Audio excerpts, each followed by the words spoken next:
I told you I found you a perfect match. Chosen by science, but you had to marry them right this second. You would tell me, well, that sounds pretty whack. And I would add, you have 8 weeks to know if you really love them. You just got married at first sight. Jason and Aysha gonna tell you wrong from right. Are all these couples just disasters waiting to happen? Imagine if one of them could be a perfect match. Welcome to A Perfect Match, where today we'll be covering Season 16, Episode 12 of Married at First Sight. I am one of your co-hosts, Jason Reed, and with me, my co-host who has assured me that she's going to start this thing out by sharing her deepest and darkest shame and insecurities. So Aysha, the floor is yours. Start sharing. Hey, Jason. I mean, I feel like I've told you all of my darkest shames from my past. Good share. Appreciate you being so open and honest, and I'm really just over it. Really going with the process. I'm so over it. Call me Summer Walker. I am over it. Like Jasmine. Oh, Aysha, man. how are you? I'm doing well. I'm glad we got a still to come on this season. I just feel like they're like, please stay just with hold us. on. Something interesting things are gonna happen. We promise. It's like each episode, if we have to have a TikTok reference, anytime there's like a longer TikTok and like it's not getting to the point yet, there's always a thing at the bottom that says wait for it. So And then, I've skip seen through things it. like that, and that stuff, and nothing happens in some of them. Like they tricked us into waiting for it, and nothing happens. Like I waited for nothing. Right, exactly. I'm glad we got the TikTok reference out of the way early into the podcast, though. Get it out of the way in the first 5 minutes, so you don't have to sit through it. But yeah, I just feel like they're just telling us, please wait for it. We have more to come, whether it be at the end of this season or where are they now? We'll keep it a mystery. We won't tell you when it will happen. If it's before or after decision day, you'll never know. But they're not keeping a lot of stuff a mystery. They're just kind of giving us everything. Like Yeah. it's a weird strategy, but I wonder if it's working or not for them. I don't know. Yeah, I don't know. It's weird because that Clint and Dom kiss, like we saw it like for a good week, and then it's disappeared totally. I think they want us to act like we never saw it. You're like, Yeah. they'll forget. That was 3 months ago that we showed them that. I poo-pooed your idea of like someone accidentally put it in there, but now I don't know. Like we haven't seen it. Like you would think they put it back in there, but I don't know if they maybe want us to just keep wondering and keep guessing. Like this is their strategy, like to get us to watch more. I don't know. I was surprised we got a still to come. Like, but I mean, I guess that is a thing reality shows do. Like 90 Day Fiance just recently did it, like in their last episode, and it's about halfway through the season. So, yeah, I mean, yes, yeah, because technically, if we're getting more than 20 episodes a season, this is probably halfway. But I mean, we're here to talk about it, and I mean, listen, this is like the 3-month anniversary of this season. Yeah. So we've been at it for 3 months. Yeah. Only another 3 months to go. Exactly. It is weird though in the off season when we're not podcasting about Married at First Sight. I'm like, I'm so used to talking to you every week. Yeah, and then you just ghost me when we're in the Married at First Sight off season. I don't hear from you. I don't see you. It's it's a weird thing, but that's your choice. I respect your privacy and your time off. It's whatever. Yeah, it's like when you're on vacation. Do you talk to your coworkers? Wow. I'm just a coworker. Okay, cool. Just kidding, sure. Jason. We talk about other shows. Come on. Don't have the people thinking I am just go ahead, put on front for the viewers and listeners. Go ahead.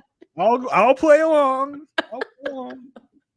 I just block you on my phone during the off season, then unblock. Oh, hey, remember that show we podcast about?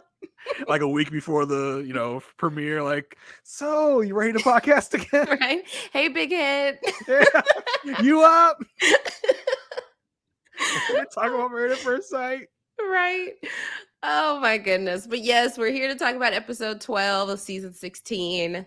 Make sure y'all are going out there and subscribing to our Love at First Sight feed where you can get all of these podcasts of A Perfect Match, as well as Love is Blind, The Ultimatum, and the show Perfect Match from Netflix. Make sure that you are leaving us a 5-star rating and review. We love to see it. We'll shout you out on the podcast. We have no new reviews to read here. So go out there and leave us a review if you haven't. Where's the love, guys? Where's the love? Keep quoting Black Eyed Peas songs. Like, don't make me start singing it. I'll threaten to sing it next week if we don't get any new reviews. What a throwback. Black Eyed Peas. Featuring Justin Timberlake. Hello. Hello. But I know where the love is. The love is over on Facebook.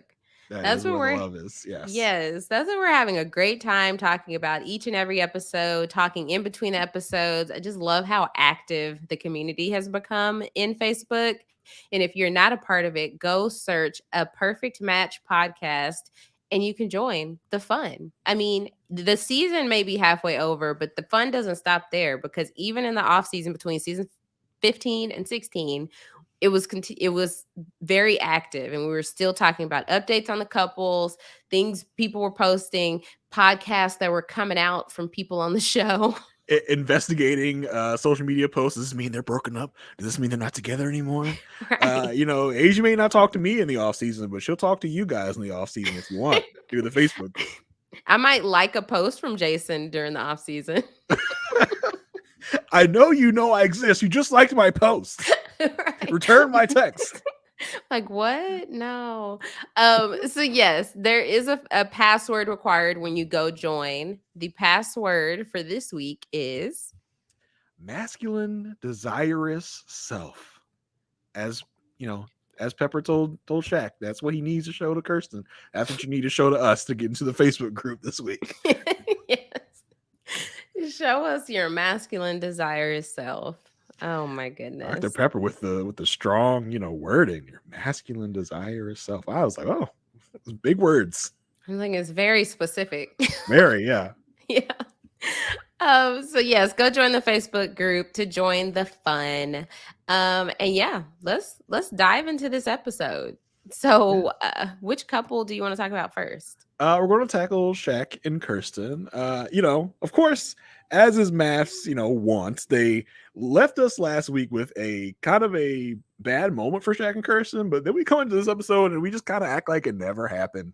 They're just all shoddy and happy, ready for Dr. Pepper to come visit. Hey, they assumed we watched After Party to know that they had a drink and they talked it out after. I suppose. Shaq, talks about, and they kind of break the fourth wall here. Like, talking about how Dr. Pepper's going to be visiting, and Shaq's like, in some moments, I really wish the experts were here. And Kirsten says, yeah, I kind of wish they were around when we had an argument, on the couch the other night. It's like, yeah, like, same, Kirsten, Shaq, same. We all wish they were here with you. Relatable. Yeah, very. So they meet up with Dr. Pepper. Kirsten's brought cookies. Kirsten is here for the housewife life. She is baking cookies for people. She's ready to entertain at all moments. She's the hostess with the mostest. Yeah, they ask Kirsten, says, how you been, Dr. Pepper? She's like, oh, I've been great. I mean, Dr. Pepper has been sporting a glow up recently, so I mean, I guess that's true. Did you notice that? But she's just been looking better? Yeah, I mean, she's looking a little more, streamlined, a little more svelte. You didn't notice? I don't know. I always felt like Dr. Pepper did well for herself, in her appearance. I didn't know it's a significant glow up. You're now twisting my words, trying to say Dr. Pepper didn't ever look. No. You're saying a slight glow up. Yeah, a slight glow up. She's changed a little bit. Maybe the better, Dr. Viviana rubbed off on her a little bit. Hey, who knows? Dr. Pepper wants to know what they want guidance on. Kirsten says, right now, our trouble is learning how to communicate when they have disagreements. Pepper says, well, there's two things I want to teach you here. So first of all, make no assumptions, because assumptions are usually wrong. The other thing is, people usually say do unto others as they would do unto you. But in relationships, it's more like do unto others as they would have do to themselves. It's really about what your partner needs, and that in learning how they can become more vulnerable when they feel understood and taken care of. She could say she called this is her reinterpretation of the Bible. I was like, Yeah, hey, take easy there, Dr. Pepper. the page they have that in the Bible, rip it out and put my page in there with my saying. Like, you can't be going around here just willy-nilly reinterpreting the Bible. We are But reinventing scripture. We are reinventing religion the Dr. Pepper way. exactly. Kirsten says, "Yeah, that's really good for us because we need to, a lot of our friction seems to come from us not really understanding each other." Dr. Pepper says she wants teaching to be more open, and she then asks Kirsten, "So, what can you tell Shaq something about like when you were growing up and how it affected you?" Kirsten talks about how her mom and dad split up when she was really young, and that made her feel shameful, and it made her become more closed off because she didn't understand why her parents broke up, and she was really upset. It really upended her life, and it affected her so much. And because of that, she would try to handle issues on her own, and not really talk to people about how she was feeling. Pepper says, "Well, do you think that's affected your marriage?" She says, "Possibly so." I would say, definitely so. Like 100%. Yeah. So, to that, Pepper says, marriage requires laying down boundaries and trusting that your partner is going to take care of you, but you also have to make sure you're not losing yourself. It's real delicate balance there. Pepper then asked Shaq, "So how about you? What shame do you feel from your childhood?" We're just sharing shame all over the place. Like, I feel like, Dr. Pepper, do I have to do this like in front of the cameras? Like, can we turn the camera off for a second? Do I have to tell like the whole world of my shames, or can I just can it be between the three of us? No, I have to do it in front of the camera. Okay, I'm gonna Right. just open myself up and tell you my greatest shame. I was so surprised she constantly put it that way throughout the episode. Tell me your greatest shame. Like, okay. Exactly, because it's just like, well, what if someone just doesn't have shame from their childhood? Like maybe they had, life events that occurred, but not necessarily things that they felt shame from, maybe things that, they learned from. But it's just like shame is just so strong and feels so specific for like people who have, or just anybody who has anything in their past that they like have regretted up to this point or wish that maybe they hadn't gone through. Yeah, just tell me and the world Right. what's really troubling you. Like, what are all your traumas? Just lay it out for us. I'd be like, I don't know about that. Right. I think something that could really help is, and I don't know if they do this, especially because we have this on-air admission from Kirsten Shack about wanting the experts to be more involved. But if they have private sessions, like if they are truly counseling them, because there are plenty of things these people won't say in front of the camera. Yeah, exactly. I feel That could help. I wouldn't feel comfortable saying certain things in front of the world. I just wonder if like when cameras go down and they're like, "So, Dr. Pepper, I just want to the cameras are not rolling. You cannot talk to me. Yeah. You go your way, I'll go mine. But when the camera's not Right. rolling, you can't talk to me." Or if a producer like steps in between, I'm like, Pepper won't be taking any questions off camera. Thank you. Right. Yeah, like you don't have to, and even if it's like, I don't know, I understand that they're trying to craft this story about like for us to be able to see how they got from point A to point B being decision day. But if they were to have a private session and tell us, okay, we worked through this, that could help. Like if I had like a line to a cast member, previous or present, I would ask that, like, so how easily accessible are Pastor Cal and Dr. Pepper to you? Could you just like call them up? Like, do you have to go through a producer? I'm sure, but are they available for you? And I think the answer would definitely be no at this point. I think early seasons, I think it would have been easier to get Cal or Pepper on the phone. But I think now, we have really had a shift from Pepper and Cal being like lead on this to kind of Pepper and Cal being consultants Mm-hmm. and producers and, network people kind of taking the charge and everything. I think producers now for Married at First Sight have become more like therapists. Exactly. Yeah. And maybe Montre. yeah, Montre. And they may or may not be equipped to do that. Not Exactly. everyone's on the level of Pepper and Cal, as much as we give them crap sometimes. They are at a certain level. I just feel like they're leaving a lot in the hands of like producers that may or may not be equipped to help. Yeah, because they treat them as like, okay, this is my friend who has seen everything go down, so I just need a second ear. Mhm. Whereas these people are not equipped to give like proper counseling in order to get somewhere, instead of just like hearing them out. Because even if I think about like Paige from season 12, like she had to rely on talking to the producers a lot. We Yep. had so many scenes of her just talking to the producers. Even as recent as last season, Alexis talking to the producers when her and Justin got into it. So it's just like, yeah, they're there as like, I guess, confidants for them, but what Mhm. they really need is proper guidance. Not a one stop on episode 12 and then I'll see you again at decision day. Like, listen, Cal and Pep, I got to talk about your level of commitment. Like, are you committed to this, or are Right. you just in this for a paycheck? Like, what are we doing now? Where are we at? I mean, I do like Exactly. in the preview for the rest of the season, which we'll actually talk about like in his own little separate section at the end because it was a lot. We see another Cal session. We see a Dr. Pia session. So we Mm-hmm. do have stuff coming up, and it's just like, why did we choose to backload everything near the end of of the process and almost go a whole month with nothing? That's what they need. Like they need it every week, honestly. I mean, Mm-hmm. we think about these other international seasons like Australia, UK. They have sit downs every week with the experts. As we talked about before on the podcast, yes, it's in front of everyone, but it's still Yeah. time. It's still FaceTime with experts every week, and I think that's something that the US version is certainly lacking. I wonder what the stats are for those international versions, like Oh, couples that are still together. they are not good Okay. whatsoever. I think even worse track record than the US. So I'm not saying So it that doesn't matter either way, huh? well, here's the thing. Like the international seasons, they cast more for entertainment than Mhm. actually getting couples together, which some people will say that the US version has gone that route too. But I think more so the international versions cast characters rather than like real Mm. people. I've been watching the UK Married at First Sight as it comes on Lifetime. It's only like 2 or 3 episodes in, and there are some characters on that show that will blow your mind. There's some great Yeah, it's reality like TV villains on there.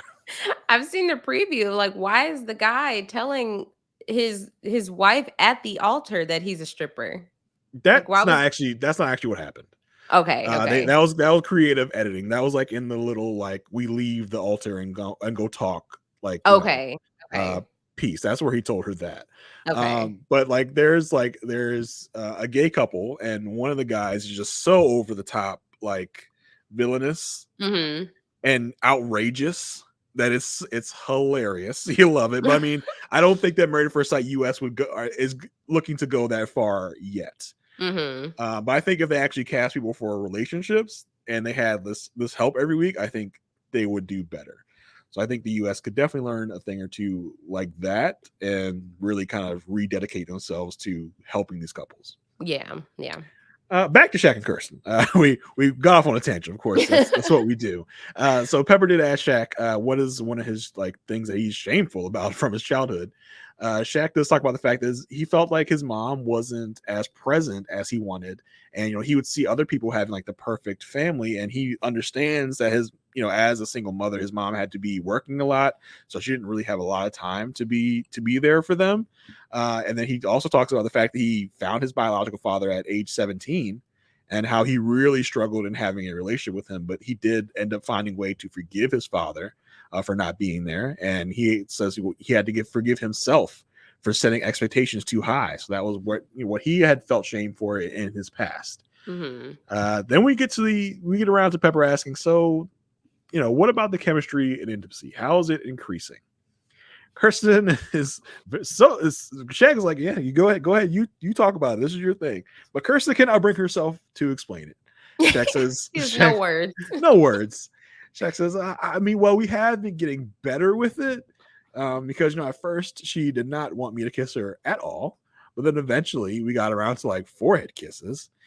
And he said, well, and last week she really wanted like the affection and the kisses and stuff, but I was not in a good place mentally. And he tells a story about how one morning he, didn't give her her forehead kiss because she was buried in blankets and pillows. So he didn't want to wake her up and want to bother her. So he just left and went to work. And she later texted him and said, hey, she really needs those kisses. She wants the kisses. Pepper says, hey, forehead kisses are great, but they need to graduate to spousal kisses. And she asked Kirsten, so would that be too much for you? Kirsten says, no, I don't think so. And she's like quiet as a mouse. She's like, no, I think that'd be fine. It's not too much.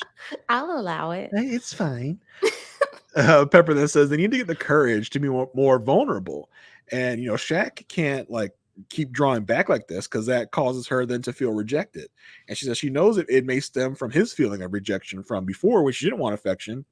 But he has to stop holding that against her and to give her his masculine, desirous self. And the way Shaq responds to this, I feel like this was like grabbed from another section of the conversation. He's like, it was because it was like this different angle. Yeah, he's like, okay, I know what I have to do to fix the problem. I was like, that's a weird weird reaction to what Pepper said, but okay, it definitely felt like it was part of another part of the conversation. But whatever. Yeah, I'm glad Dr. Pepper said it like this because, or even explained it in this way because it's becoming like a tit for tat situation. Yes. And he's just trying to get her back for how, like, maybe unconsciously trying to get her back for how he felt in the beginning. But it's like Dr. Pepper points out, like, you can't move forward if y'all aren't moving forward. So I'm glad that, at least they had this conversation because I do think that it helps and maybe it even allowed him to kind of like, okay, you're right. Like I do need to like move forward. This Dr. Pepper session, I felt more than others. And when I say session, I mean the whole episode with all the couples. It really felt like more than any other season. It's like, hey, stop being an idiot and do what you're supposed to do. Like she's just really like, she just came to like push them out of the mud. Like y'all just have to stop being stupid, like and start doing what you're supposed to be doing. Because a lot of people that have not been having the conversation need to have, all of a sudden, can now have the conversation when Dr. Pepper says, "So tell him about this," and they say, "Oh, this, and this." I'm like, "Oh, they had never said that before." Like, why? Like, y'all are grown adults. Why does it take this other grown adult to come in and say, "You tell them this," and then they tell them that? See, was that so hard? I feel like that guy that does all those like the easy stuff. Like you see the videos of the people doing stuff in a crazy way. Yeah. And the guy comes and he's like yeah. That's all you had to do. He was the most followed guy on TikTok for a while. Yeah. I feel like that's what Dr. Pepper came in and did. She was like, you see, that's all you had to do. That's all you had to say. That's all you had to talk about. And that's why couples counseling is a thing. Yeah, like, that's why they need it. This is literally showing, oh, you see what happens when people can't communicate with each other when they have another party come in and help. That helps. What? Imagine that. Oh, crazy concept. Yeah, so that was the Shaq and Kirsten Dr. Pepper session.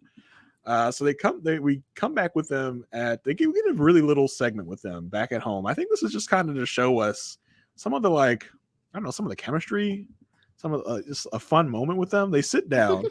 Some of the everyday into the life of Shaq. Everyday fun, the day of a life of. They sit down. They have takeout, but Kirsten gets them a plate for their takeout. We're on TV. We're on TV. We gotta not be eating out of paper cartons. We gotta put this on plates. I would eat straight out of the takeout box. You don't ever eat takeout in a real bowl? No. What? Aysha, I do. Asia's over here with the fine china, putting the takeout on the fine china plates. I know. No, I used to when I first moved out to Houston. So early 20s, like my early 20s, I was a plastic or paper plate, plastic cup girl. I maybe had a couple of real plates that I never use. And then my mom, she just kept insisting, you got to get you some real plates and silverware and stuff when people come over. And then once I did, I just never went back.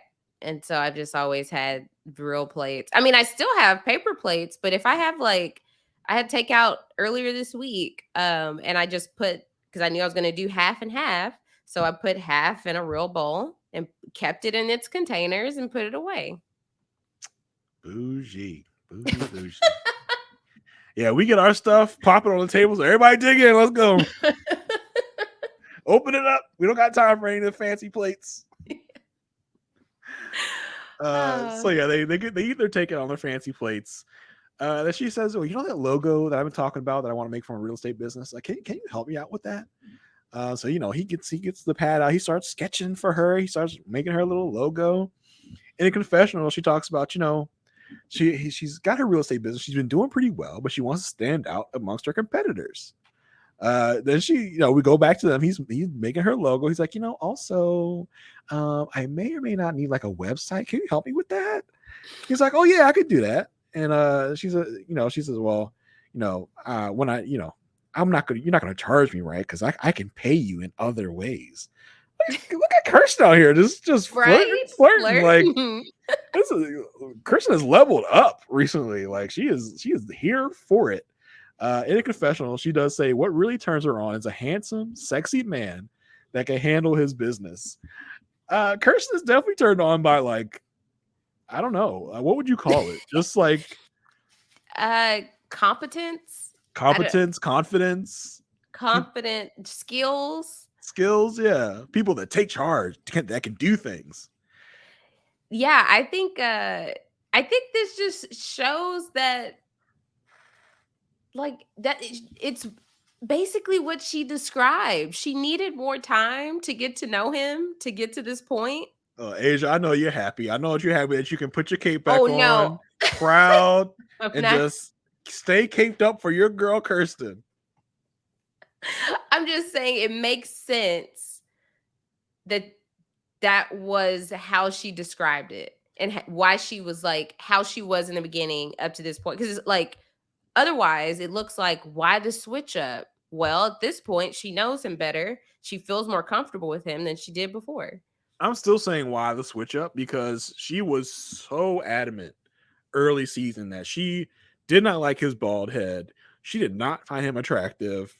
She was so far out on him due to his looks. And that now she's like, oh, well, now he can build a website and draw a picture. I'm here for it.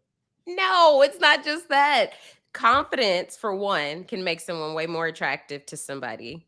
So she's starting to see that in just how he handles his, like, how he works. He's always at work, for one. And then her being able to, like, I feel like they showed us this on purpose to show, like, this is one of the examples for one of the reasons that she's attracted to him now, because this happens when you give someone a chance. Unlike Gina, who's not really giving Clint a chance. She's not really giving him that opportunity to grow on her. Mm-hmm. So that's why it's like, I feel like these two couples are kind of similar in the way that they started and the reason why they were at where they are now. Yeah, I mean, I get it. I wish he hadn't talked so much in the early going about how she did not find his bald head attractive. And it seemed very shallow at the time. Mm-hmm. But now I'm glad that she can see her way through that. We did get a very short, because a couple got their fishbowl questions this week, where they pull a question out of the fishbowl and they ask the question. Shaq and Kirsten only got like 1 second of this segment, and the only one was like, what will make her feel safe and secure in the marriage? She says him continuing to take the lead in their relationships. He says, I can do that, but don't be pissed off when I do it. They both have a ball with that. They both laugh at it. I'm like, hey. And Kirsten really does seem like she is like wants to and is ready like to be led by someone. So that's interesting. I feel like Olajuwon is watching this and just salivating. We've been saying that. We have always thought like Kirsten is the perfect woman for what Olajuwon saw for like his wife. I think if you look at Kirsten's DMs right now, Olajuwon is in there. No He's like, doubt. he saw the previews. He's like, wait, Mac slid in Gina's DMs. Yeah. I can slide in someone's at, DMs. at like 10:02 p.m. as he saw that preview, and he saw like Shaq talking to Jazz, and we'll get into that. He probably sent those eyes, the two big eyes, just sent them to Kirsten's like DMs. Like, it's funny. I did just see I think it was on Instagram that someone was like, a girl was like, saying you have a boyfriend is not a big enough excuse anymore, which is true. Like the easy thing, like you go to a gas station, a guy tries to hit on you, you're like, oh, sorry, I have a boyfriend. That like, oh, used to, okay. And it's just like, now it's like, oh, but you don't need to eat. Where he at though? Where he at though? He's like, I don't see a ring. He ain't pumping your gas. Right. Oh, it's called persistence, Asia. It's called persistence. Okay. No. How do you think I got married? Okay. Just you persisted. Persistence. So we go from the fishbowl. The next part we get for Shaq and Kirsten. We find out Shaq has set up a little date for Kirsten, and they're going to be body painting. In a confessional, he says he wanted to take the lead, like she said, so he is surprising her with this and is really going to test to see if she will let him lead. She walks in and she's like, I gotta go change because I am not getting paint on this outfit. So she changes into like, I guess, some clothes she would not mind getting paint on. She gets on she's staying on the coffee table. There's some like special stand he made. Right, it was like a footstool. Hopefully, just a footstool. I just called it a pedestal. She was pretty high though. Yeah, she was. So she stands on the pedestal. He starts painting her, and she is really, really getting into this. He continues to paint her. She's like, "Oh, look, it's an ombre. What is an ombre? Yeah, like it's like when one color turns gradually into another color." I knew your bougie dictionary would have that. It's a common like thing that like some women get done to their hair. It's not a bougie thing. I think it's like tell me in the Facebook group if the women out there have heard of ombre. Okay. Coming soon to the Facebook group is ombre. Right. As they're painting, because it starts to just get like, there's no dialogue. It's just him painting her, and the R&B jams just come on.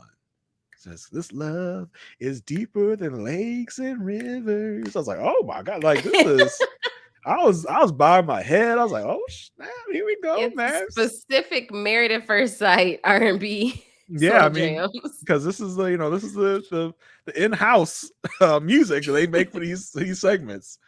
In a confessional, Shaq does say he can feel her energy, and it's great that she's saying, "Do your thing, player." I was like, oh, okay. He finishes up. They're both pretty happy with what's been going on. In a confessional, she says she is loving the love from him and the time and attention she's getting from him, and it's really spicing up their marriage. So Shaq decides he's going to push his luck. He takes the whipped cream, says, "You trust me?" He does the whipped cream thing in her mouth. Like, he gave too much, by the way. She almost choked her. That was excessive. Yeah. I'm surprised she didn't cough. She's like, oh. And so this is interesting. He puts a strawberry in his mouth, and before you know what can happen, he rushes towards her, like with his mouth to her mouth, like, and just starts like kissing her with the strawberry, and they transfer the strawberry, which is so weird. I didn't want to see that. I need to see that.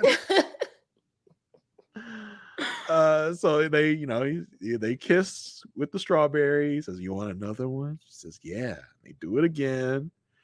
So then there's like kind of sitting, like she's kind of leaning up on him. She's like dancing on him a little bit, and they kiss. It's a lip kiss. It's a sustained lip kiss.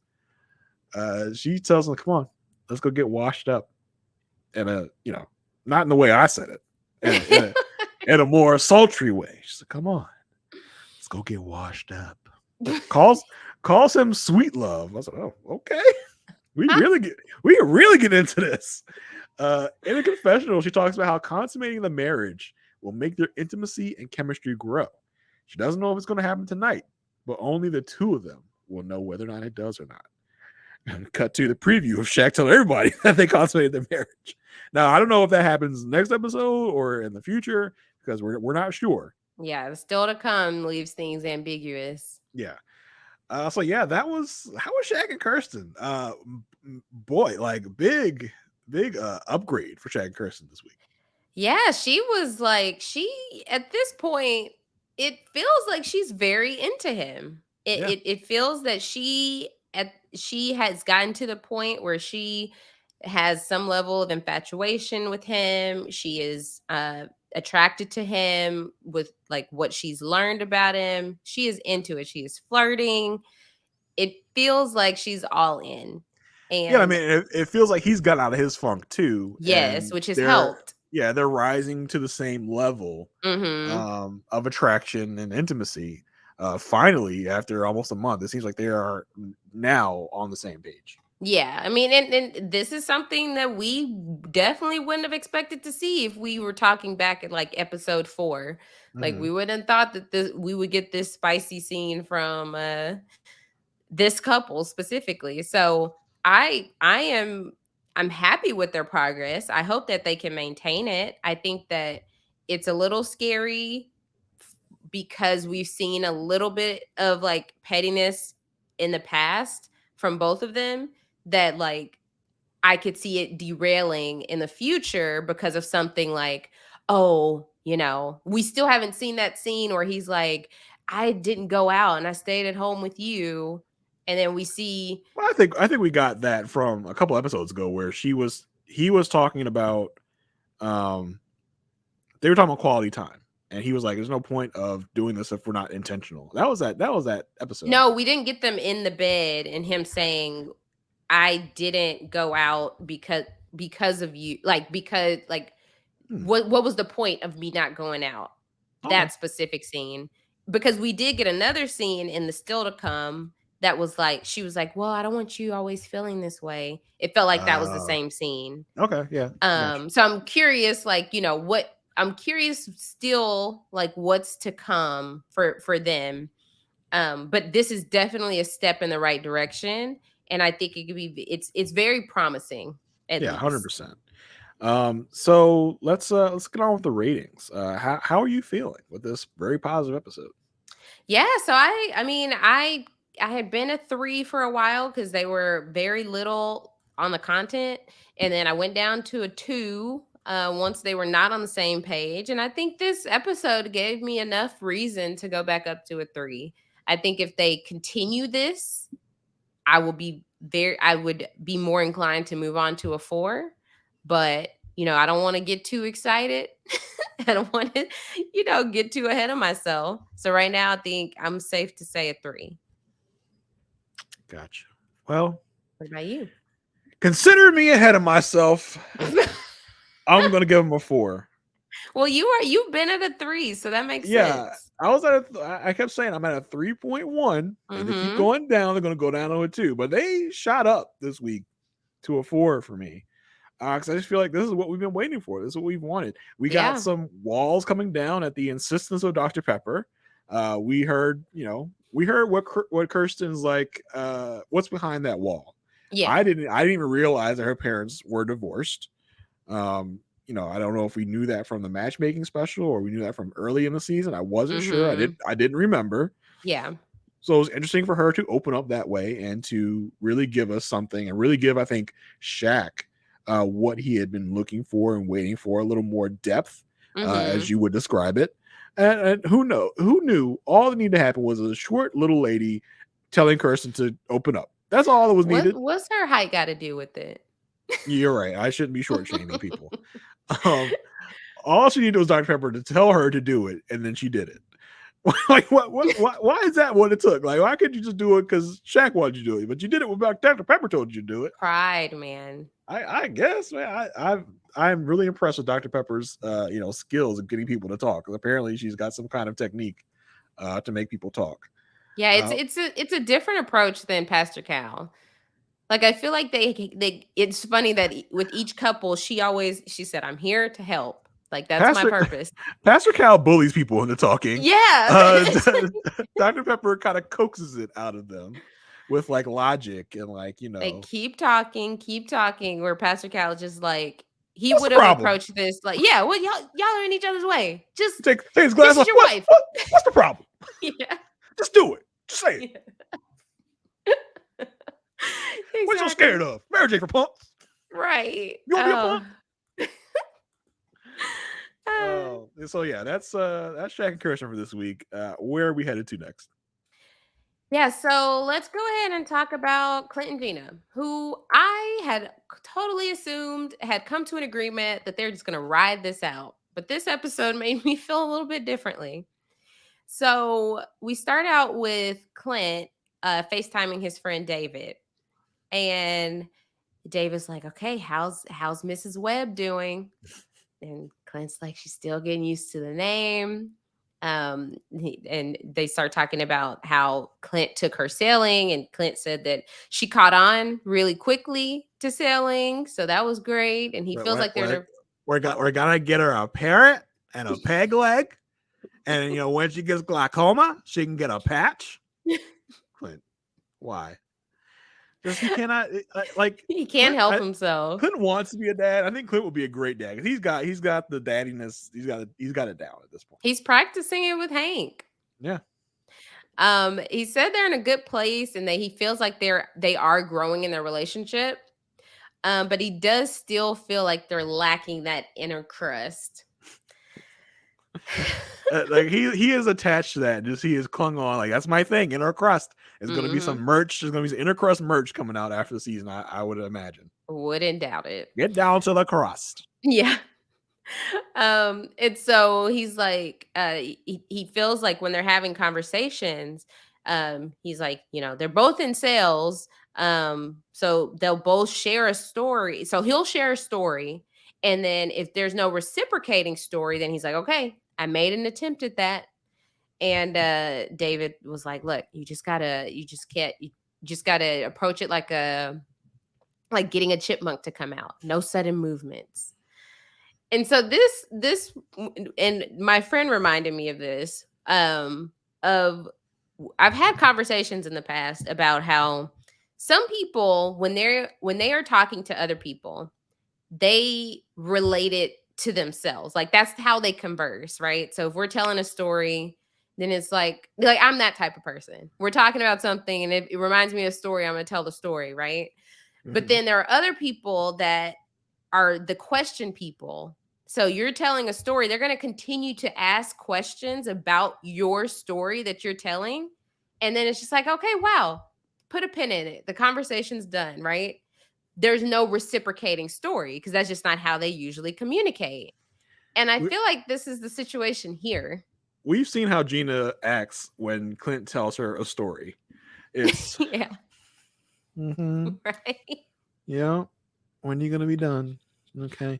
Yeah, she gives nothing. And it's even evident in this episode. She gives nothing. She is not a giver of conversation. So yeah, I gotta imagine. It's like she doesn't even do the question thing. It's like, at least sometimes if someone doesn't have a reciprocating story, as Clint puts it, they at least are probing into your story.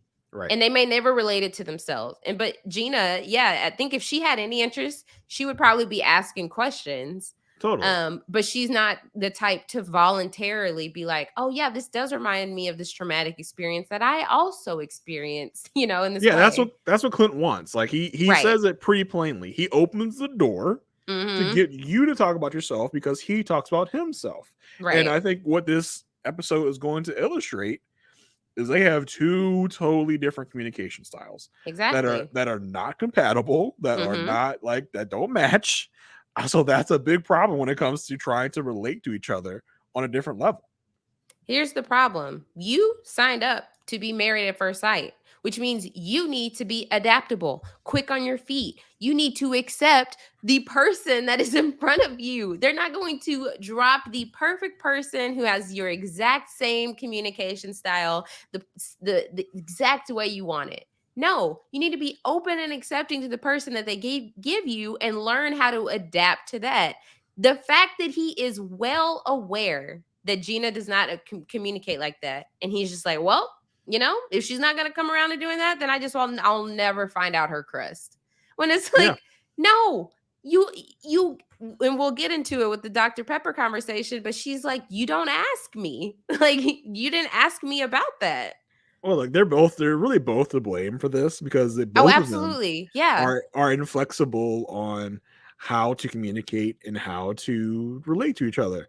So yeah, but I will say this for Clint, he is trying. Gina's thing is just not to try at all. I think it's because she's not interested at all. Yes, totally, So definitely. that's one problem. So yeah, it's hard to really get somebody engaged in a conversation when they don't care, Mhm. which is her problem. But then on Clint's end, his frustration is coming from the fact that she's not communicating back the way that he wants it. And it's like, well, y'all are never going to get anywhere if neither one of y'all budges. But yeah, I think a great starting point is for her to actually be interested in him, which is, we're not there. So Dr. Pepper comes to visit, and they're like, yeah, there's been so much water under the bridge. It's like, okay. Has there though? Yeah, it's like, okay, I don't feel like y'all have really moved on, but okay. And Clint says they've grown a lot. Like even the other night, she came in and sat on his floor while Hank was in his room, and they just like talked and debriefed on the day. She said keyword Hank was in there. Yes. Now, does that mean I was trying to decipher what that meant? Did that mean I only came in there to be with Hank? Or, yeah, Dr. Pepper, my dog loves Clint. That's crazy, right? Was Both. it was just like I only came in there to hang out with Hank. I did not care whether or not he was in there or not. Yeah, I think both are true. Hank is so connected to Clint at this point that in order for her to spend time with Hank, she needs to go into Clint's room. Listen, I to mean, hang out. should that tell you something about Gina? That her own dog has found someone better to hang out with?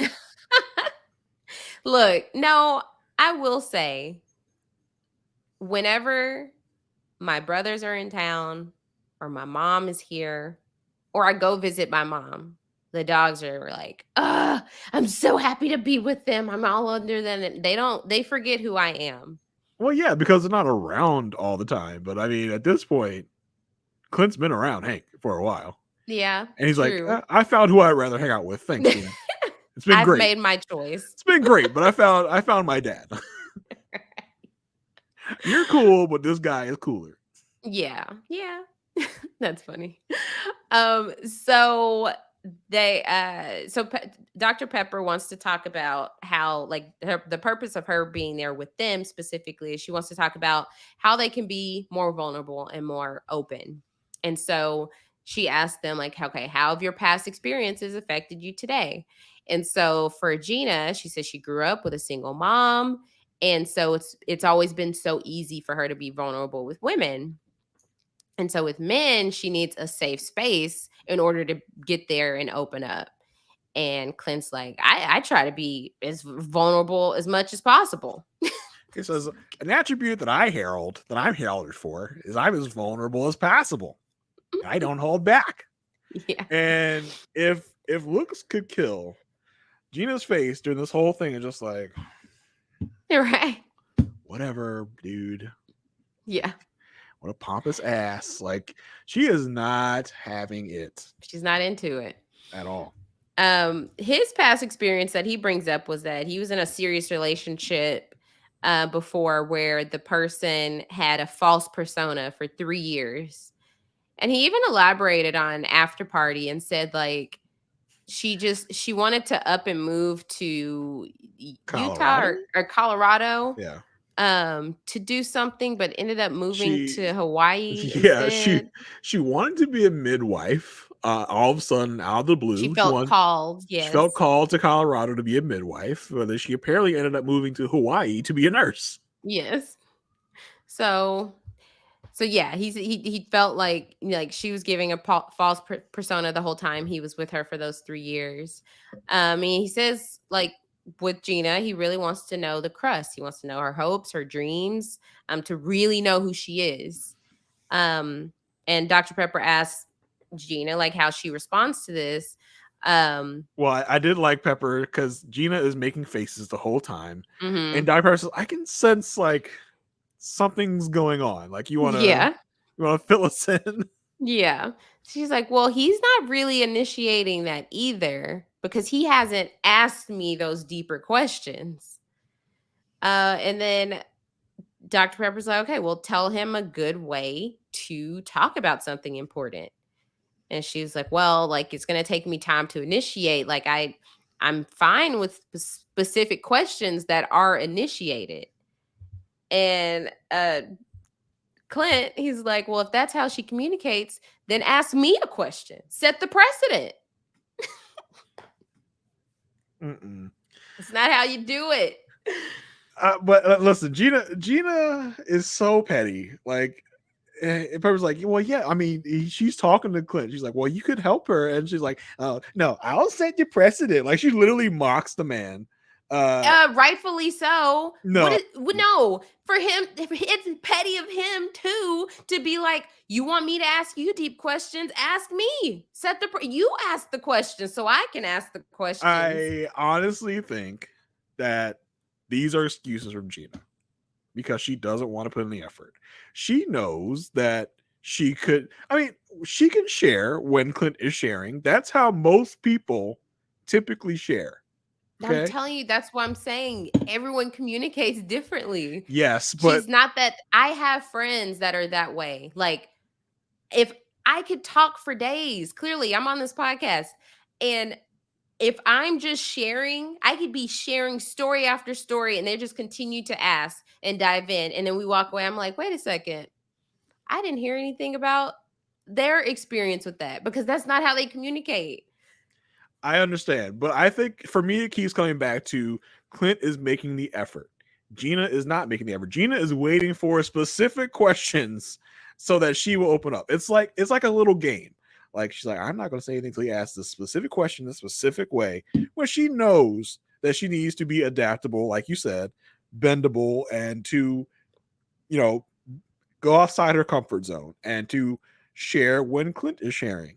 Because that's Clint's way of opening up the conversation. But she is now in 1 month informing him, nope, you should have been asking the specific question this entire time. You didn't get the formula right, so I didn't open up. Now it is petty for Clint to be like, well, that's what it's like. It's gonna be like a Q&A session. So yes, that was petty for sure. But I understand his frustration and his pettiness as he's been trying to broach topics. He's been trying to get her to open up. He's been putting in effort. She knows that he's been trying to put in effort, but has just refused to take his bait of opening up. She knows what he's trying to do. She's just refusing to take part. She's not into him. That's the problem. She's not. Like she really isn't. She has been trying to get along, and now she's being called out. Subtly by Dr. Pepper. This isn't a Pastor Cal calling out. This is Dr. Pepper calling out. Where she's being forced to talk, where Pastor Cal will just keep talking, right? Like calling her out on it, where she doesn't have to be the one to explain. Where no, Dr. Pepper's like, I'll wait. Yeah. What's your answer? So I do think part of this is coming up with reasons of why she isn't opening up, and I think some of it comes from a place of BS a little bit. Yeah, I feel like she's similar to Kirsten in this way, where unless you're asking, she's not voluntarily giving up that information because she doesn't want to try. Kirsten, I think Kirsten is something is like up with Kirsten. Okay. No, I think I think Gina's thing is like she's like folding her arms, like, I'm not going to fall for it. I'm not going to open up. I'm not going to do this. I don't even think if Clint did come up with the questions and there wasn't a camera in her face, I don't think she would even like open up then. I really don't. I feel like this is her communication style of like not voluntarily. But if she were into, like, they had matched her with someone that she was really into, she would be more willing to, she wouldn't be Clint level sharing, but She there would be would more be likely to meet a him little where bit he is. more, yeah, like there'll be a little bit more compromise Yeah, to how those conversations go. she would try more to meet him where he is and bend a little bit. She's not bending at all. She's sitting in her spot. Clint is like moving to try and involve her in conversation. She's just not budging at all. Clint is moving. She's not moving. And I think part of that is, she's not into it. She is the whole honeymoon thing, and she's just not down for this. How is he budging? He's Like, how trying is to he moving? He's trying to open up the conversation. He's trying to share so that she will share back. That's what sharing is. We both contribute, right? She's not But contributing. sharing is, hey, I did these, I XYZ selling, da da da da da. Hank loves me, da da da da. Okay, what's your experience with that? Right, but he talked about in the beginning of this episode how he is trying to open the door, as he put it. His way of opening the door is sharing experience, and then he's expecting her to share back. Not, oh, he's asking her and she's like answering like Jasmine did this episode. I have nothing for you. But he's not trying. I think Clint's problem is he's not trying to make it. He wants it to happen naturally. He doesn't want it to be like a. And it's not. He doesn't want it to be like a professional sit down. Like, hey, here we're going to talk about past childhood traumas. You go ahead. Like, what is a childhood trauma? Like, he's trying to share experience because he wants her to share experience. I'm not saying it's a great way to do it. I'm saying he is trying, and she's I'm not. just saying they're both not moving. They're both expecting the other to communicate how they communicate. But like, I think for Clint to have that expectation of her, like same way she's expecting him to ask specific questions and she'll respond. He's expecting her to share back when that's just not how it's happening. I'm not saying it's a good way to do it. I'm just saying that's his way. I think his way is more of an effort to do it. I think her way is, I'm going to have this mystery from Clint where he has to ask me a certain series of questions. It's almost like playing a video game, right? To figure out a puzzle. Like, he has to ask me the certain series of questions in this type of way to get me to open up. I don't think that is reasonable. I don't think that is like, if you're doing this process, that you can afford to move in that manner. Okay. I understand that level of communication style, because that's kind of like my level of communication style. I am, for people that I don't know well, I'm not going to be really open to begin with. Like, you have to know me for a while to get me to open up to, like, you will have to ask me questions for me to like get involved in a big conversation. Yeah. Yeah, I understand that. But in a married at first sight situation, it's different. It's different. You should have come in ready to be open, ready to share. And as we like find out, like, I think as Dr. Pepper's going through these couples, and there are a couple of times she's like, oh yeah, like you can kind of see it in her face and the way she's talking. Oh yeah, you weren't ready for this, were you? We shouldn't have picked you for this show. Like, you don't you think you were a bit young? yeah. This wasn't a good idea to put you on this show because you weren't ready for marriage. I feel like I'm Dr. sorry, Pepper's, but did you not pick me? Right. I feel like Dr. Pepper's coming to this realization, like, because this is the first time she's talking to them within the process. She's like, oh damn, we messed up putting you on the show, huh? Ooh, yikes. Ooh. Oopsies. Whoops. Our bad. Yeah. My point with their communication is just that they're both in their comfort zones, and they are very different comfort zones. But for him, asking questions is out of his comfort zone, and for her, opening up is out of her comfort zone. They have to meet in the middle.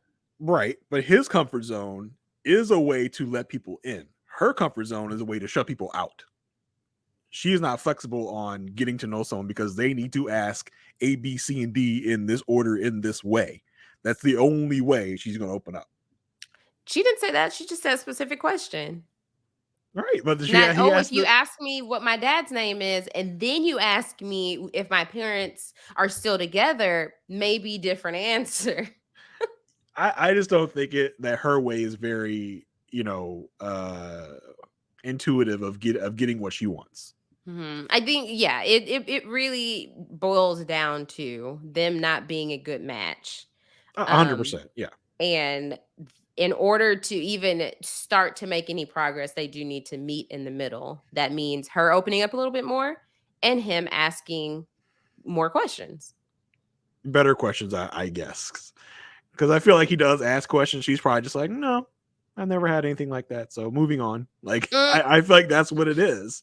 Because that's kind of what he described to his buddy, like, as what their conversations have been like. Like, she doesn't have anything to reciprocate, so that ends the conversation. And not that she doesn't have anything to reciprocate. She doesn't reciprocate. You see what I'm saying? Like, I feel like unless we were, because it's so hard, we get this edited version. But yes, he's sharing this story, and then it just wraps up, and he's like, "Oh, I guess she had nothing to share." Like, that's an assumption, rather than, okay, it's not okay, we've sat down, I've shared this story, wrap it up. Okay, now let me ask you. No, it's a natural part of, like, if I tell you, hey, this is my experience eating food that is heated up. Do you heat up your food? Then that prompts you to tell me more rather than me sharing the experience. And I'm like, all right, moving on. Jasmine and Airiss. I really want to find a way to make graphics for the StreamYard where whenever you do this, a little thing pops up on the screen. Asia's metaphors. That was literal. Whatever. Yeah. Okay. Yeah. I understand. I get it. Yeah. They're just too different. They're too. I don't know why these people were matched, because they're both successful, I suppose. Maybe. But I mean, Dr. Pepper does tell them, like, listen, you stick to your own styles, you're not going to find love because you haven't found love before. Yeah, I did like Pepper was like, she was so like, when Gina mocks him and he's like petty, she's like, come on, guys. She's like, I'm not asking for heart surgery. Like, just come on. Like, Pepper is like, I wish she would have been like, Gina, are you serious? Are you for real? Are you for real? She does say they just have different styles and they won't find love if they stick to their style. Which is what I was just trying to say. She was like, fine with me. Right. Okay. Just won't find love with this loser. I don't care. Right. So we do get the questions in the jar. And so we get a confessional from Gina saying she thinks that they're on different pages right now with how vulnerable they've gotten and like where they think they have gotten. So he asks, so does she avoid asking for help? She says 100%. She said delegation phobia is her number one toxic trait. So many words to say, like, I don't like asking you for help. Right. Delegation phobia is my number one toxic trait. I was like, okay. She says she feels like a burden if she asks for help. And he was like, well, I'm also independent, but I know when to ask for help. Where this is a situation low key shade. And I'm like, I know this is Clint's style, like he relates it to himself in that situation, but that felt shady because it was just like, right now we're talking specifically about her delegation phobia. Unlike some people, I know how to ask for help. Unlike some people, don't you know? Yeah. Then the next question is, what do they need to let go of from their childhood? And for her, she says fear of rejections and not feeling like she's enough, because like not having her dad there, just kind of made her like gave her that experience. And so he says, like for a majority of the week, my dad wasn't there because he was like working a lot. I was like, so your dad had a job? Like, yeah. Like, that's kind of what it felt like. Like, so your dad had a job and he wasn't there every second of the day? I felt Right. a little like not exactly the same, Clint. Not I know you're trying to relate, but the levels are different. Right. And he says that his mom had him before she graduated college, right? Yep. And then he said his parents had to sacrifice family time in order to provide a life for them.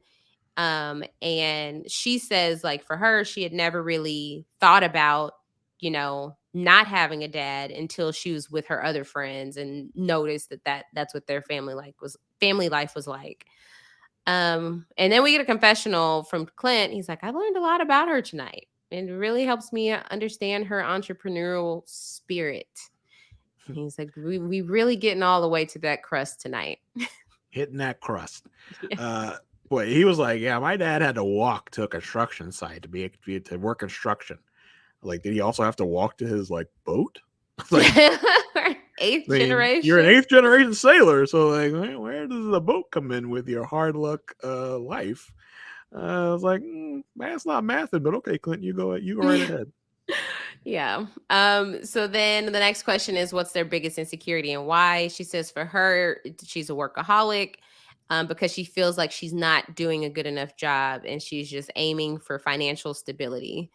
For him, he's insecure about not fulfilling the things he wants to do in life. He's 40. He wants a family and kids, and he still has so much to see.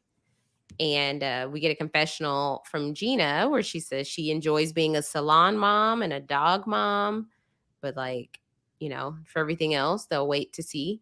She'll wait to see what happens. And then she says, or the last question is, what's the thing you wanted to tell? What's the thing that you wanted to tell me now that we've been together longer? And he was like, I have legally changed Hank's last name. I will say this is the first funny thing Clint has said to me. I laughed. That is funny. It's more in line with his humor that I've gotten more like, oh, that was kind of a lame joke, but okay. I mean, you I found it thought it funny. was funny. I was like, what? Clint made me laugh? What? I thought it was funny. You are alone in that in this podcast room. In this podcast. Yes. Somebody out there laughed with me. Let us know in the Facebook group if you laughed along with Aysha with that lame joke. We got a lot of polls coming. Yeah. That we're gonna forget to post. Yes, 100%. So let's get to the ratings. So last week when Sarah was here, we were all at a 1. So what are you thinking this week for them? Yeah, unfortunately, it hasn't changed for me. It's gonna stay at a 1. I feel like it's got even more petty at this point. Mm-hmm. So I don't see this moving in any positive directions. So it's a 1.